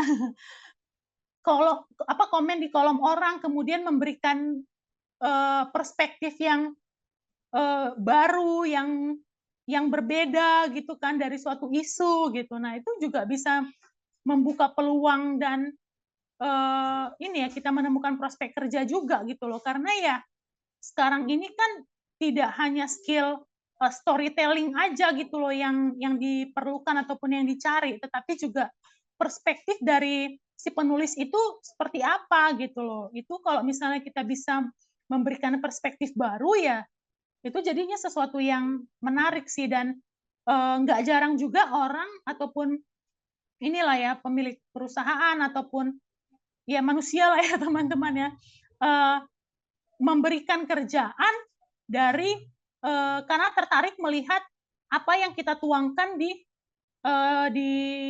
channel platform media sosial kita gitu loh. Jadi tuh aku pernah ketika di Gaya Parenting itu si orang Gaya Parenting itu me-reach out aku tuh karena ngelihat kontenku di LinkedIn gitu loh, seperti itu. Jadi itu kan juga walaupun ini ya, walaupun proyeknya itu cuma sementara 3 bulan, cuman kan itu menjadi bukti bahwasannya ya peluang dan prospek kerja itu tidak hanya semata dari kemampuan kita aja ya teman-teman ya, tetapi kemampuan kita menulis aja, tetapi bagaimana kita mau nggak memunculkan diri kita gitu loh di tempat-tempat yang memang berkemungkinan bisa ini ya, bisa memberikan peluang gitu loh ke kita gitu. Seperti itu sih teman-teman. Nah, ini juga mungkin ini ya. Ini siapa ya namanya disclaimer ya teman-teman. Ini adalah apa yang aku ketahui ya. Tapi mungkin juga bisa lebih sedikit dari sini atau juga bisa lebih besar gitu, karena juga dulu itu pernah ngisi kelas di Job Hunt juga, ada salah satu menti yang bilang tuh berapa ya, murah itu loh, 5.000 per artikel atau berapa gitu. Aku juga sampai siok loh. Sioknya itu pakai G, saking sioknya.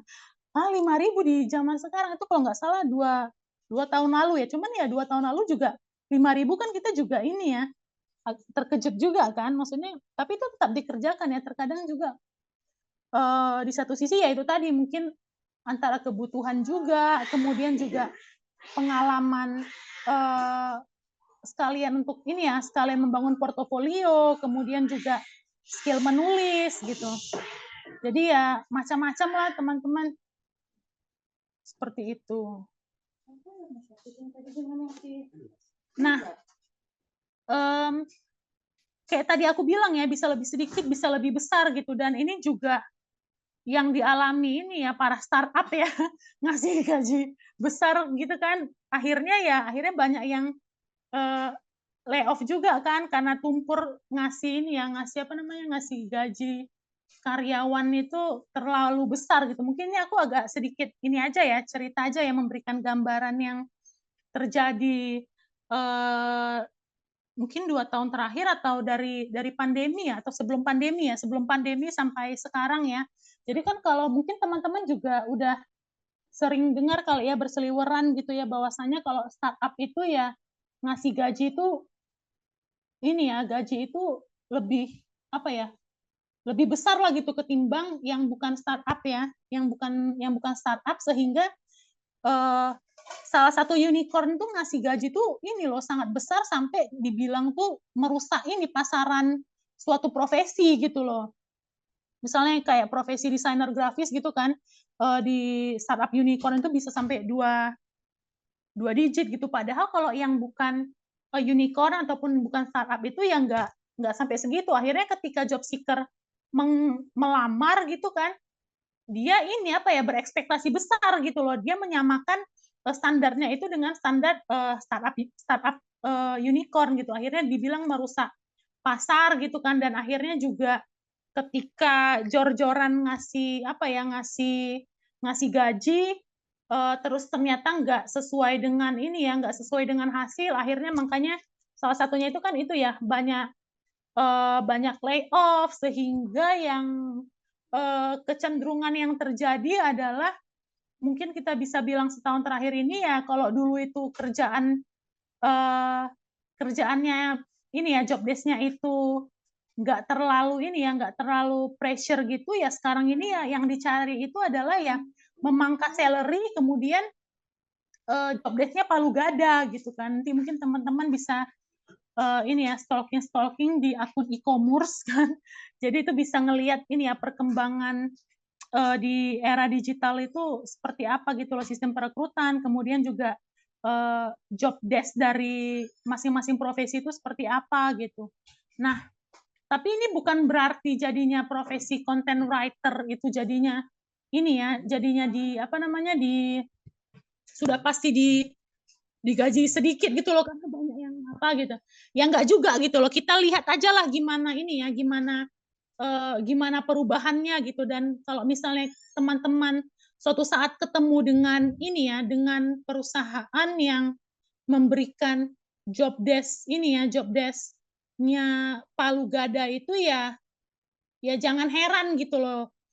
Tapi bukan berarti dimaklumi ya, dilihat ininya aja lah ya, dicoba diambil positifnya lah gitu. Kalau misalnya memang teman-teman ingin benar-benar mau merintis ataupun belajar atau mau mencoba gitu, atau ada hal lain yang bisa teman-teman peroleh gitu dari job desk palu gada itu ya, coba aja gitu diambil gitu. Tapi kalau misalnya nggak ada ya udah tinggalkan gitu seperti itu. Tapi ya memang fenomenanya sekarang ini ya kayak gitu loh. Jadi kalau misalnya aku mencontohkan apa ya? Jadi terkadang kalau sekarang ini content writer gitu kan, yang selama ini kita tahu dia itu cuman menulis tulisan panjang gitu kan, melakukan riset dan lain-lain ya, terkadang dia juga bisa diminta untuk mengisi konten di media sosial atau juga dia bisa Canva gitu kan. Canva itu kan sebenarnya ya desain gitu kan, cuman ya terkadang ya ada aja gitu yang membutuhkan skill seperti itu gitu dengan titel content writer gitu. Jadi ya mungkin ya bisa siap-siap aja gitu. Kalau dari sisi positifnya ya anggap aja tuh untuk ini ya nambah-nambah atau upgrade skill gitu seperti itu. Nah, ini dari content writer bisa jadi apa gitu kan ya. Macam-macam sih teman-teman.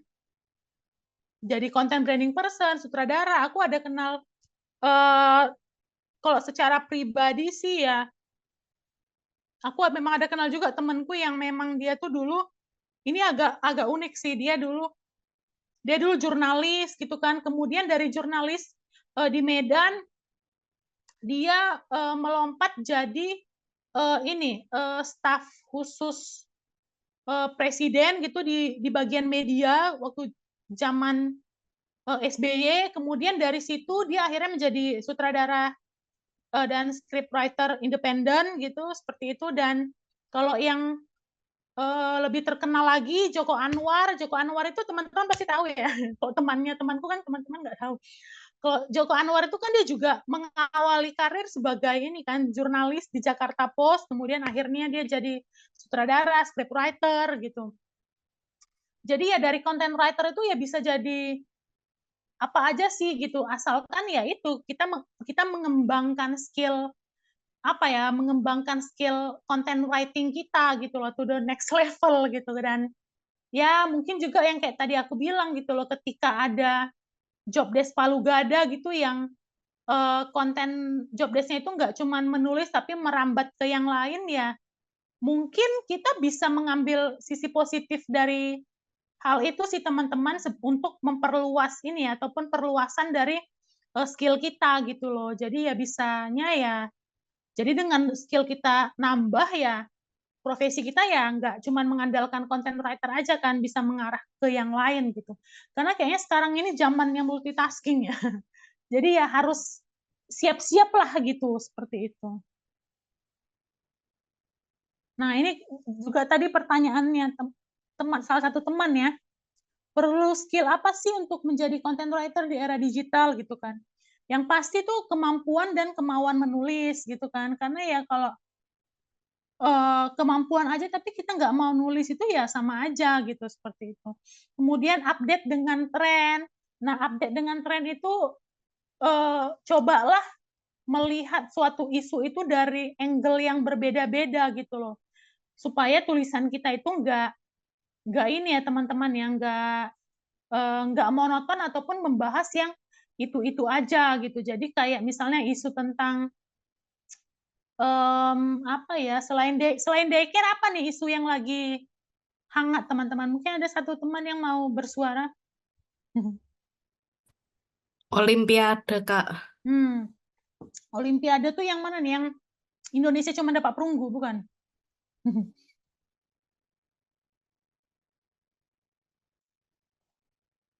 Yang tadi yang bersuara?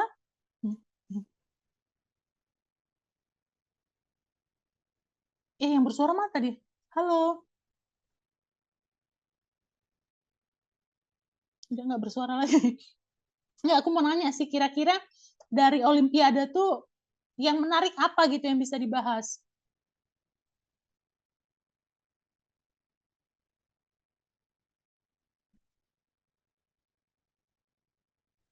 Mungkin yang agenda pembukaan Olimpiade itu kan banyak dapat kritik dari orang banyak karena ada beberapa isu yang diangkat oleh mereka.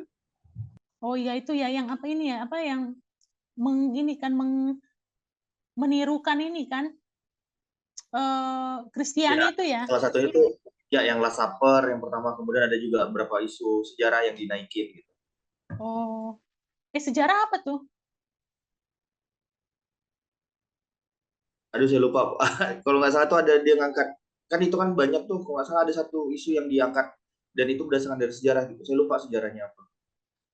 Oh iya itu juga ya. Terus kemudian juga ini ya, kayaknya banyak ya isu di Olimpiade itu ya, yang isu apa pemain atlet transgender gitu ya, macam-macam ya.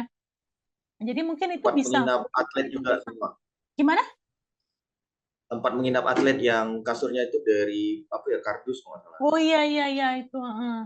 Nah itu jadi ada banyak hal ya yang bisa kalau misalnya kita rajin ya bisa bisa kita tuliskan gitu kan. Kemudian juga kalau misalnya kebetulan kita lagi gawe di suatu tempat gitu kan dan butuh konten ya itu bisa kita jadikan eh, tema gitu untuk apa ya diajukan gitu buat dituliskan gitu. Jadi update dengan tren ini ya bukan karena kita FOMO ya, tapi ya karena memang kerjaan kita itu adalah sebagai content writer dan saat ini dunia bergerak itu di digital gitu kan ya mau nggak mau ya kita harus mengikuti itu gitu loh untuk ini ya untuk penyegaran ide gitu kan kemudian juga supaya kita ngejar isu yang lagi rame dibahas karena sekarang ini kan orang kalau eh, nggak rame dibahas ya nggak ini juga kan kontennya gitu kan nah kecuali kalau misalnya ini jadi kalau content writer itu ya selain content writer di era digital ya selain dia nulis based on apa yang lagi viral dia itu juga nulis kalau menurut dia itu penting dan kita punya sumbernya itu berbeda terpercaya kemudian juga angle-nya itu menarik itu juga bisa menjadi tulisan yang bagus juga dan bukan nggak mungkin ini ya banyak orang yang baca gitu kan misalnya lah ya aku kasih contoh sesuatu yang familiar ya kayak mojok.co itu kan ya nggak semua tulisannya itu tentang yang ini kan tentang yang viral kan kadang mereka buat-buat sendiri gitu loh bahkan sampai akhirnya Jogja itu jadi sesuatu yang uh, viral gitu kan ya karena mereka yang memviralkan itu kan mereka yang menulis itu mengangkat angle yang berbeda gitu kan yang sebenarnya biasa aja gitu loh tapi ya karena mereka menulisnya dengan uh, menarik gitu kan dengan gayanya mereka gitu akhirnya ya jadinya ya semua orang juga jadi tergila-gila dengan itu gitu loh jadi itu sebenarnya ya menulis viral itu tidak mutlak dan tidak harus bermodalkan viral aja gitu loh. Jadi isu yang biasa aja pun gitu kan kalau misalnya kita si content writer-nya itu bisa mengemas menjadi sesuatu yang menarik dan berbeda itu juga bisa jadi ini ya dikonsumsi banyak orang juga gitu loh seperti itu. Itulah makanya kita harus peka terhadap angle gitu loh teman-teman. Kemudian juga ini ya, ini skill paraphrase, rewrite dan ini juga ya, menggunakan AI lah gitu. Seperti itu. Nah, ini adalah salah satu contoh ini ya. Apa namanya? Contoh aku menggunakan AI gitu untuk menulis ini, tapi bukan bukan ini ya, bukan nulis Lestari gitu. Terus apa ya? Terus keluar AI gitu loh. Karena kan nggak mungkin kan ini kan adalah tulisan wawancara. Tunggu coba ya kita buka ya. Mana nih? Tunggu ntar ya teman-teman.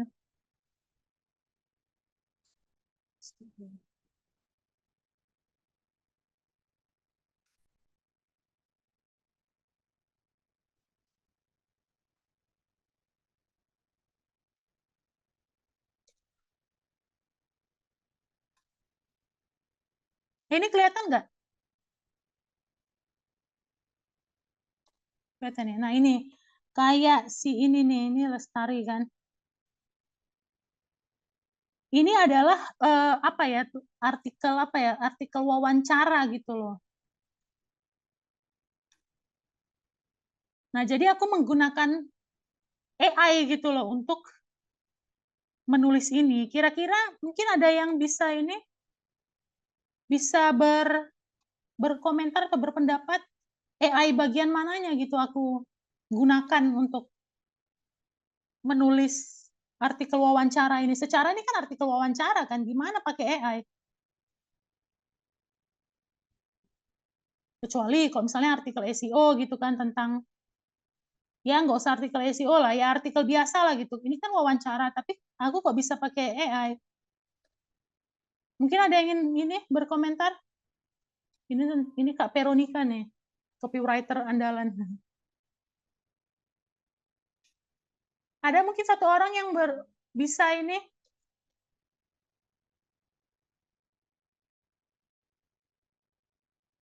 Yuk.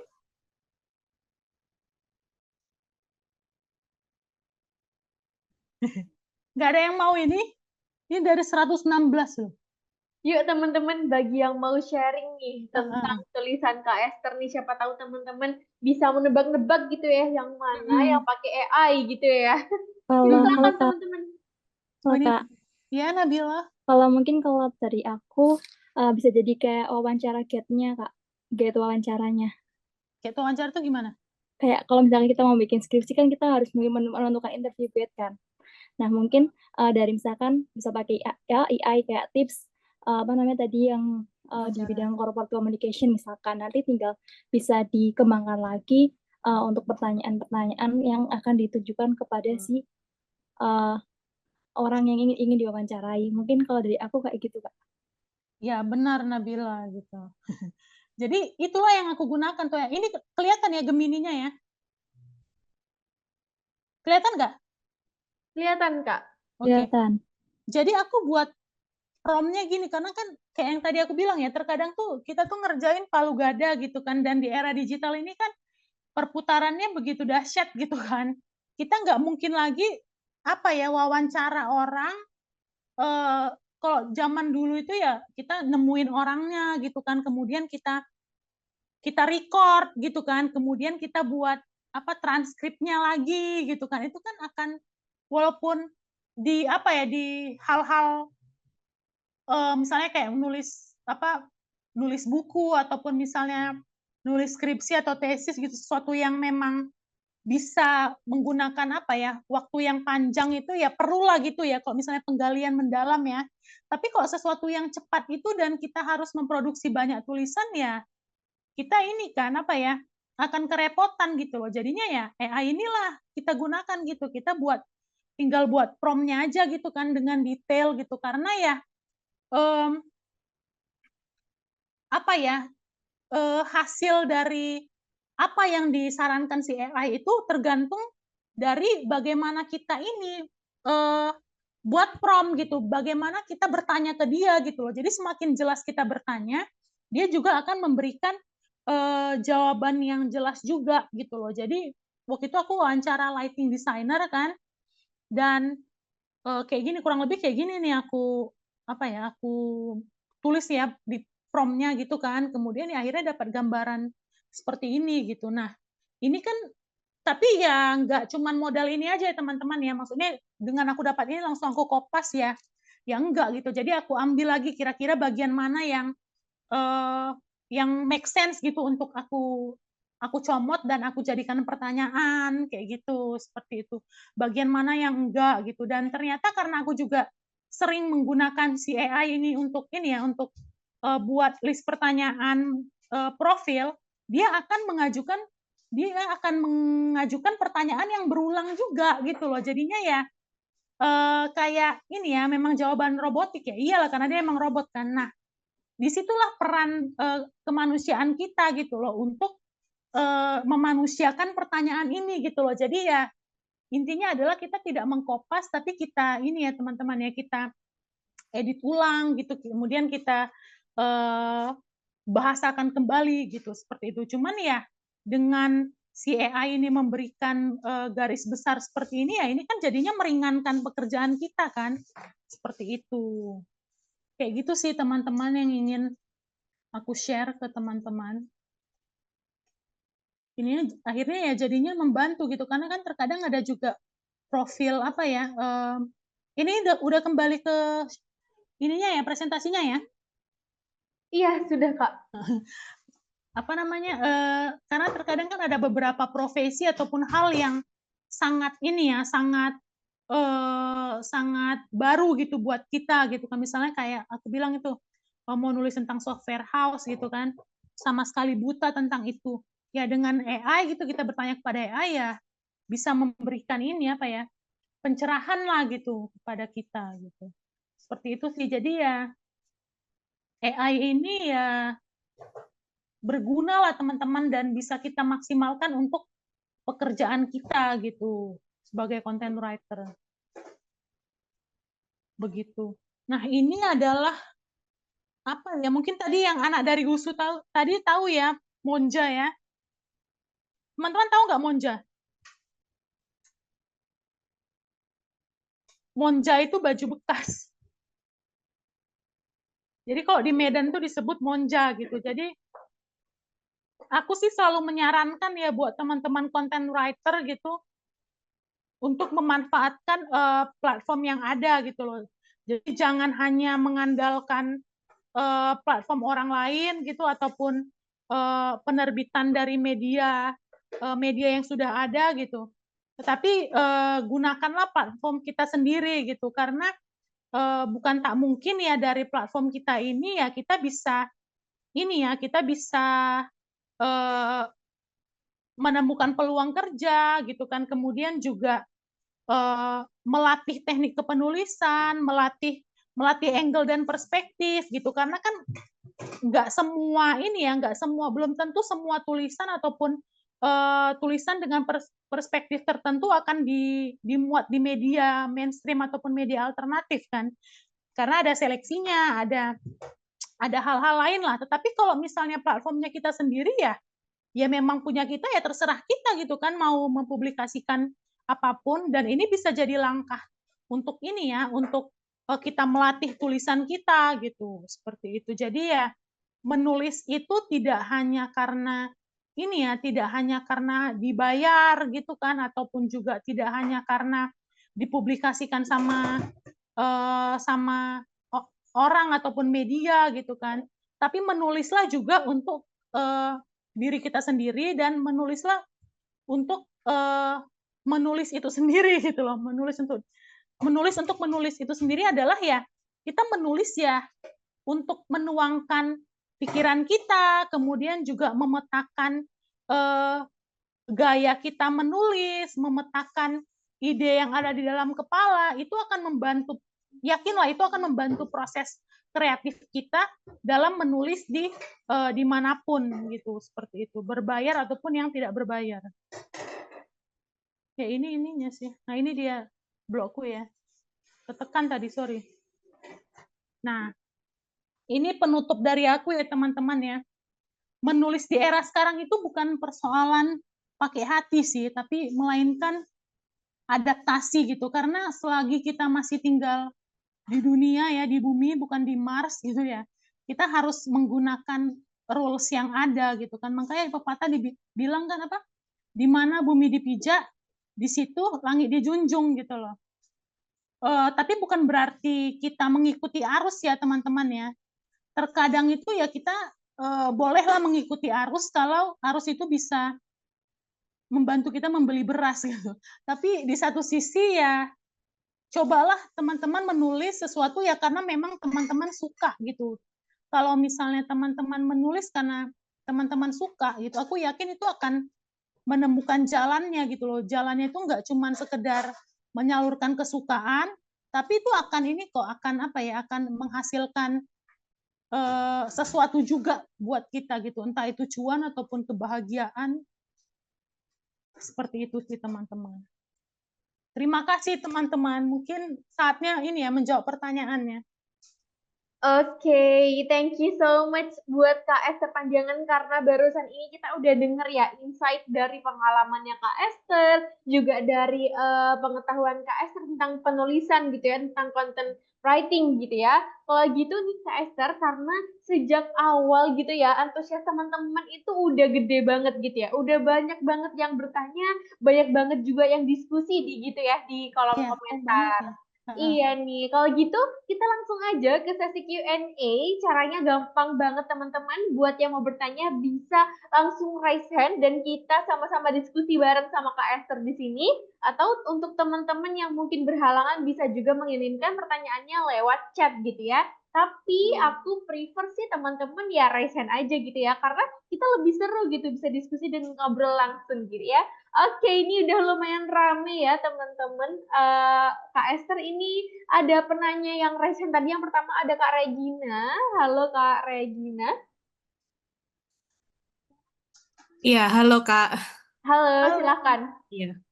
Jadi Ya. saya mau tanya ke Kak Esther itu gimana cara pengutipan informasi yang didapat dari sumber lain dalam content writing? Sama tolong kasih contohnya. Soalnya saya masih sering bingung di sini sih biasanya. Terus setiap selesai menulis itu, apa kita masih perlu cek plagiasi untuk content writer gitu? Itu dulu Kak. Terima kasih. Oke, baiklah, itu gimana cara pengutipan ya? Di mana ya aku buat itu? Sebentar ya. Nah, kalau sebenarnya sih cara pengutipan itu beda-beda ya, tergantung orangnya tuh gimana gitu, senangnya gitu kan, personalnya senangnya seperti apa gitu, dan juga tergantung perusahaannya juga ya. Misalnya nih,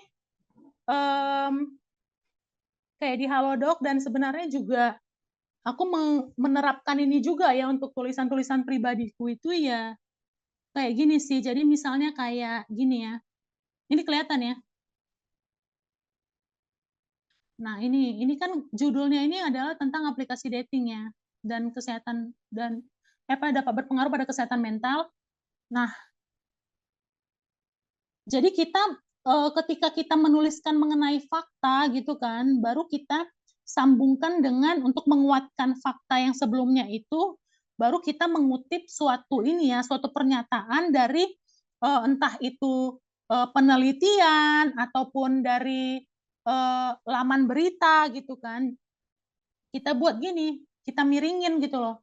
Menurut American Psychological Association, pengguna aplikasi dating Tinder banyak yang mengalami masalah kesehatan mental gitu. Jadi pengutipannya seperti ini gitu loh. Tetapi kita nggak ini ya, tidak kita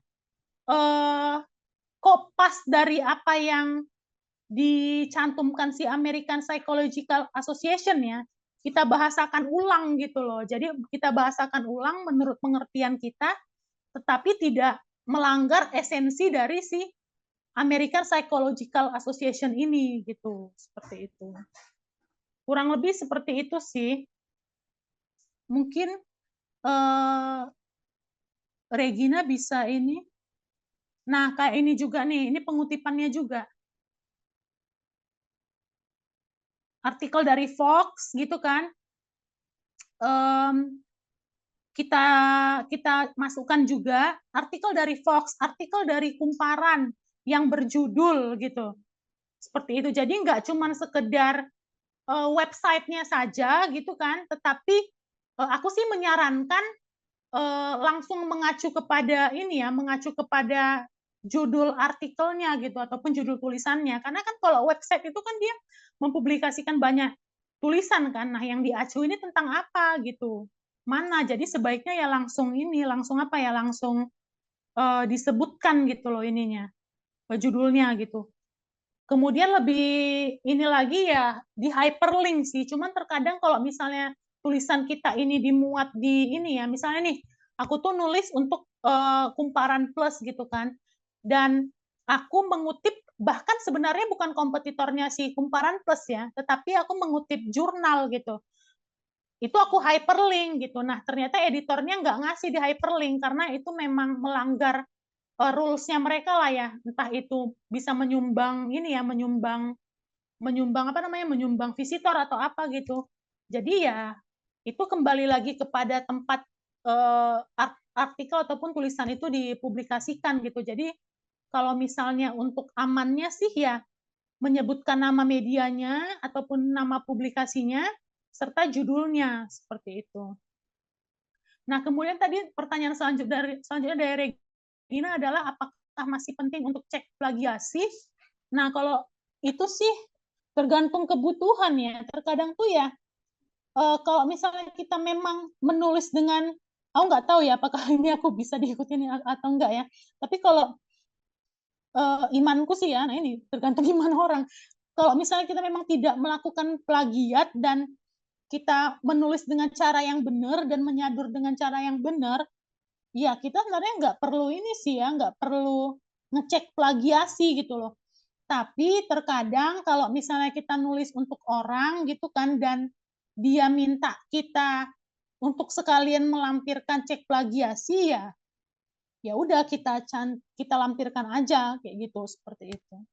Gitu sih. Semoga terjawab ya, Regina. Iya, terima kasih, Kak. Iya, Oke, sama-sama. semoga terjawab ya Kak Regina. Kalau gitu kita move lagi untuk ke penanya selanjutnya. Ini ada beberapa orang lagi yang udah raise hand ya Kak Esther. Iya, boleh. Ini ada Kak Muhammad Farizal. Halo Kak Muhammad Farizal. Halo Kak.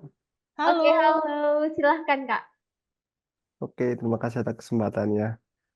Jadi saya mau bertanya sih Kak, ada 2 pertanyaan, tapi ini mungkin saling berkaitan. Yang pertama, saya sebenarnya penasaran dengan latar belakang Kak Esther saat menjadi seorang penulis ya, dari jurnalis, wartawan, content writer, dan lain-lain. Itu emang apakah ketika menjadi seorang profesi adalah seorang penulis itu memang nggak bisa bertahan lama di suatu perusahaan itu? Jadi kayak misal kayak 2 atau 3 tahun habis itu out cari lain gitu. Apakah memang seperti itu kulturnya? Apakah nggak bisa sampai kadang ada orang yang bertahan sampai 8 tahun, 10 tahun gitu. Nah, apakah nggak bisa seperti itu? Itu yang pertama. Lalu yang kedua, saya sebenarnya masih penasaran dengan gaji untuk menjadi seorang penulis termasuk content writer. Itu apakah ada kemungkinan bisa mencapai 2 digit? Karena ketika saya coba cek di berbagai macam platform untuk mencari kerja, itu kebanyakan mentok-mentok paling tinggi ya 8 juta atau 7 juta gitu. Tadi saya kaget ketika menyebutkan ada 10 juta. Tapi apakah itu memang betul atau enggak? Nah, saya penasaran sih sebenarnya. Apakah mungkin kan untuk 2 digit untuk ke depannya? Itu aja dari saya. Terima kasih, Kak. Oh, iya. Oke, baiklah, Muhammad Farizal. Tadi pertanyaan pertamanya itu adalah ini ya, kok bisa nggak bertahan gitu kan? Nah, itu sebenarnya tergantung personalnya ya. Maksudnya kan content writer ini ya sama halnya juga kayak profesi-profesi yang lain gitu kan. Ada juga kok temanku tuh yang dia bertahan sampai dia tuh kerja di Femina Group gitu kan. Dari sebelum aku masuk Femina, nah aku kan masuk Femina itu 2012. Dia bahkan sebelum 2012 itu dia udah kerja di Femina. Terus ketika akhirnya Feminanya udah ini ya, udah lengser gitu kan. Itu tahun berapa ya yang waktu itu bermasalah sampai akhirnya masuk berita? Itu 2018 atau 2019 dia masih ada di situ, bahkan pokoknya sampai akhirnya memang udah nggak tertolong lagi lah gitu. Mungkin ada 15 tahun, 12 tahun gitu. Ya, apa ya, itu ada aja gitu loh orang yang memang bertahan lama di situ gitu. Mungkin ini tadi kan ada anak dari USU ya. Itu kayak Analisa tuh koran terlama di Medan, ada yang dia sudah 20-an tahun gitu loh di Analisa, dan dia tuh memang kerjaannya ya itu gitu, kerjaan formalnya ya sebagai wartawan di situ gitu. Jadi ada gitu. Cuman ya kalau kenapa akhirnya aku pindah-pindah juga, dan aku mensyukuri sih kalau misalnya kenapa sampai akhirnya aku pindah-pindah ya. Dan aku kan dari Medan dulu ya teman-teman ya, di Harian Global gitu. Harian Global itu udah wassalam kan korannya, Applause juga sudah wassalam, Femina sudah wassalam, Maximilian udah wassalam juga gitu. Terus juga I Love Indonesia masih ada gitu kan, cuman aku nggak tahu nih websitenya. Saraswati juga udah wassalam, Halodoc juga wassalam. Halodoc nggak wassalam, yang masih ada ya, sorry. Tapi ini ya, ada terjadi layoff ya. Kenapa ya? Tapi aku sih mensyukuri ya, mungkin juga karena aku nggak, personalnya itu memang juga nggak ini ya, nggak bertahan di satu tema ya. Jadi kayak tadi aku sempat share ke teman-teman, setiap kali aku kerja di di pekerjaan permanen itu aku selalu nyambi gitu loh ataupun selalu freelance gitu, dan itu bukan semata karena uang aja gitu loh, tapi karena memang aku senang gitu loh untuk mencoba hal-hal baru gitu yang pada akhirnya itu bisa memperluas skill kepenulisanku sih. Jadi ya memang kalau aku berasumsi ya aku memang senang nulis aja sih, dan senang mencoba gaya-gaya kepenulisan yang berbeda gitu, seperti itu. Kemudian terkait tadi pertanyaan mengenai gaji gitu kan, ada. Bahkan bukan cuma 10 gitu loh. Bisa, tunggu aku ingat contoh realnya ya. Bisa sampai 12 mungkin, atau mungkin bisa jadi lebih gitu. Tapi ya itu aku rasa ya dia mencapai posisi itu kan bukan setahun 2 tahun ya, melainkan ya pengalaman gitu loh, karena dia sudah berpengalaman di bidangnya sehingga dia bisa digaji sebesar itu gitu loh, seperti itu. Ya mungkin juga ketika misalnya kita apply tuh posisi yang tadi dibilang 6 sampai 8 gitu kan, ketika akhirnya kita berproses di situ dan ternyata sudah teruji, ya bukan tak mungkin gajinya bisa lebih besar lagi gitu, atau bisa naik lagi gitu, seperti itu. Gitu sih, Pak Rizal. Oke Kak, terima kasih banyak atas insight-nya. Iya, sama-sama. Oke, terima kasih Kak Fahrizal atas pertanyaannya. Kalau begitu, ini memang sangat banyak sekali ya pertanyaan teman-teman dan yang rasanya juga banyak. Tapi karena waktu kita tinggal sedikit, mungkin satu pertanyaan terakhir ya Kak Esther akan aku bacakan dari yang melalui chat gitu ya. Ini ada pertanyaan dari Kak Nurika. Pertanyaannya itu adalah tulisan yang tersebar di media ini banyak sekali macam dan jenisnya. Tentu banyak saingannya juga. Nah, kalau misal bikin tulisan sesuai idealis yang nyentrik, tapi tetap tidak menaikkan kunjungan akun, apakah harus mengikuti pasar atau kesenangan orang terus? Sedangkan di sini sebagai penulis yang maunya nulis itu sesuai idealis. Jadi dilema gitu ya Kak Esther ya. Gimana nih Kak Esther? Mungkin jawabanku adalah ya itu tadi gitu loh, kalau misalnya memang teman-teman memang senang menulis gitu dan berprofesi sebagai ini ya, ingin berprofesi sebagai berkarir di bidang menulis, karena kayak gini loh, jadi misalnya ini ada nih, aku ada kenal manusia ya, manusia, temanku gitu kan, dia ini kami sesama content writer lah gitu kan, sesama content writer, kemudian akhirnya ini dia jadi kerja di ini ya, coffee lab gitu, seperti itu. Dia itu memang senang nulis gitu loh. Terus sebelum dia kerja di coffee lab itu, dia berprofesi sebagai content writer. Kemudian dia pindah gitu kan, dan dia udah nggak nulis lagi. Terus aku nanya, karena aku tahu dia punya blog kan, kamu kok nggak nulis lagi? Baru dia bilang, dia mau nulis kalau dibayar gitu. Kalau nggak dibayar ngapain nulis gitu loh. Nah itu tadi gitu loh. Jadi ini pada akhirnya semua tergantung kepada teman-teman gitu loh. Apakah teman-teman ingin content writer apakah bisa ini ya, bisa jadi profesi yang menghasilkan uang gitu kan? Ya tentu bisa gitu ya, sangat bisa gitu kalau misalnya kita memang menyeriusi profesi itu gitu kan.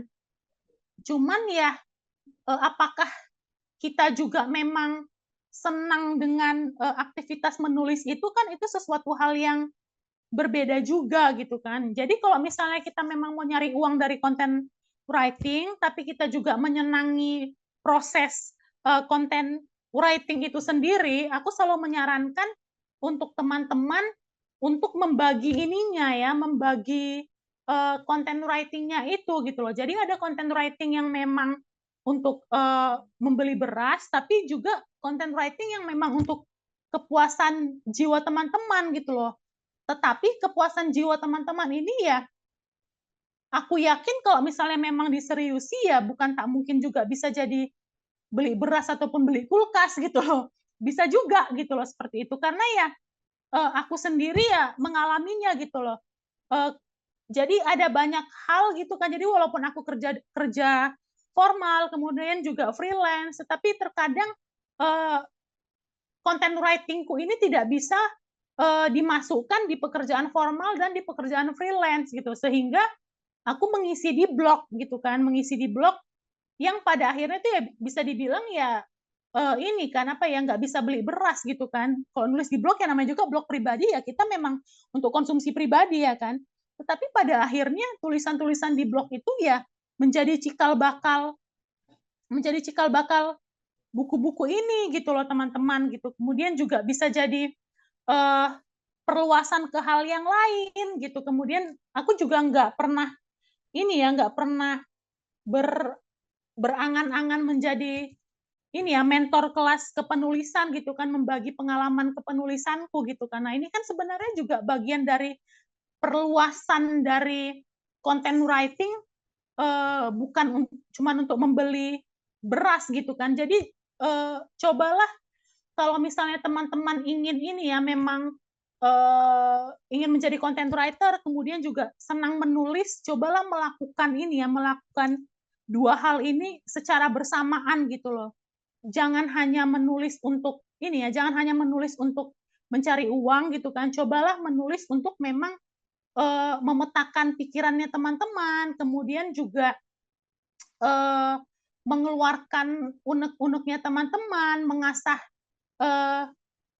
apa ya perspektifnya teman-teman gitu, ataupun sekedar ya memang karena teman-teman senang aja gitu. Aku yakin itu akan ini ya, itu akan lebih maksimal lagi dan teman-teman juga bisa lebih apa ya, lebih puas dan bukan tak mungkin ada peluang-peluang lain gitu loh dari situ.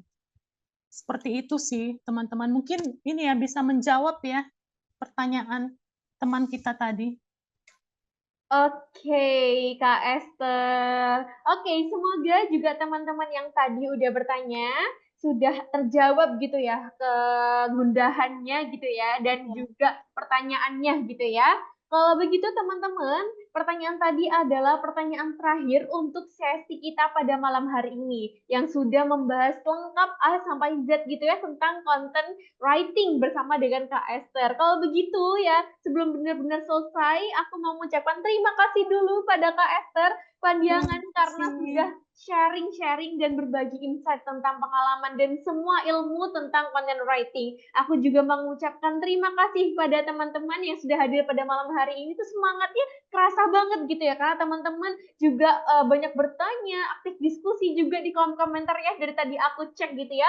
Kalau begitu terima kasih teman-teman karena sudah hadir dan aku mau infoin buat teman-teman jangan lupa untuk teman-teman recall memori untuk mempelajari materi ini lagi karena kedepannya akan ada mungkin kayak tes gitu ya, kayak juga tugas gitu ya yang akan teman-teman kerjakan. Cuman itu nanti gitu ya, itu nanti memang akan diumumkan tapi itu nanti. Yang sekarang teman-teman bisa lakukan adalah merecall ilmu pada malam hari ini, besok direview lagi, dipraktekkan juga bisa gitu ya, dan juga beberapa advice dari Kak Esther juga tadi dilakukan gitu ya teman-teman bisa dicoba juga. Kalau begitu sesi kita job hunt writer camp pada malam hari ini sudah selesai. Kalau begitu ya satu lagi aku ingin Oh ya Kak, sebentar ya boleh ini ya sampaikan ya ke teman-teman tadi. Kayaknya teman-teman banyak yang ini ya yang punya pertanyaan yang belum terjawab. Kalau misalnya memang sangat ingin dijawab pertanyaannya bisa ini ya bisa tanya aku langsung gitu. Itu aku ada cantumin IG-ku gitu. Aku sangat senang ini ya berdiskusi gitu loh dengan orang-orang yang tertarik di bidang content writer gitu. Jadi aku sangat membuka kesempatan sih dan akan menjawab pertanyaan teman-teman. Itu aja Kak Nora pesanku. Oke, iya nih mungkin aku juga tadi ke-skip ya. Jadi teman-teman yang masih punya pertanyaan gitu ya, karena Kak Esther juga sangat terbuka untuk diskusi gitu ya. Jadi teman-teman bisa langsung menanyakan hal-hal yang mungkin masih dibingungkan atau hal-hal yang ingin teman-teman tanyakan sebelum benar-benar terjun ke dalam dunia content writer gitu, content writing gitu ya teman-teman. Kalau begitu, last but not least, teman-teman tetap semangat di sesi-sesi selanjutnya, di Job Hunt Writer Camp selanjutnya, sesuai dengan jadwal. Kalau begitu, teman-teman selamat malam. Terima kasih semuanya. Selamat malam teman-teman. Terima kasih Kakak Job Hunt dan teman-teman. Selamat malam. Terima kasih. Selamat malam Kak.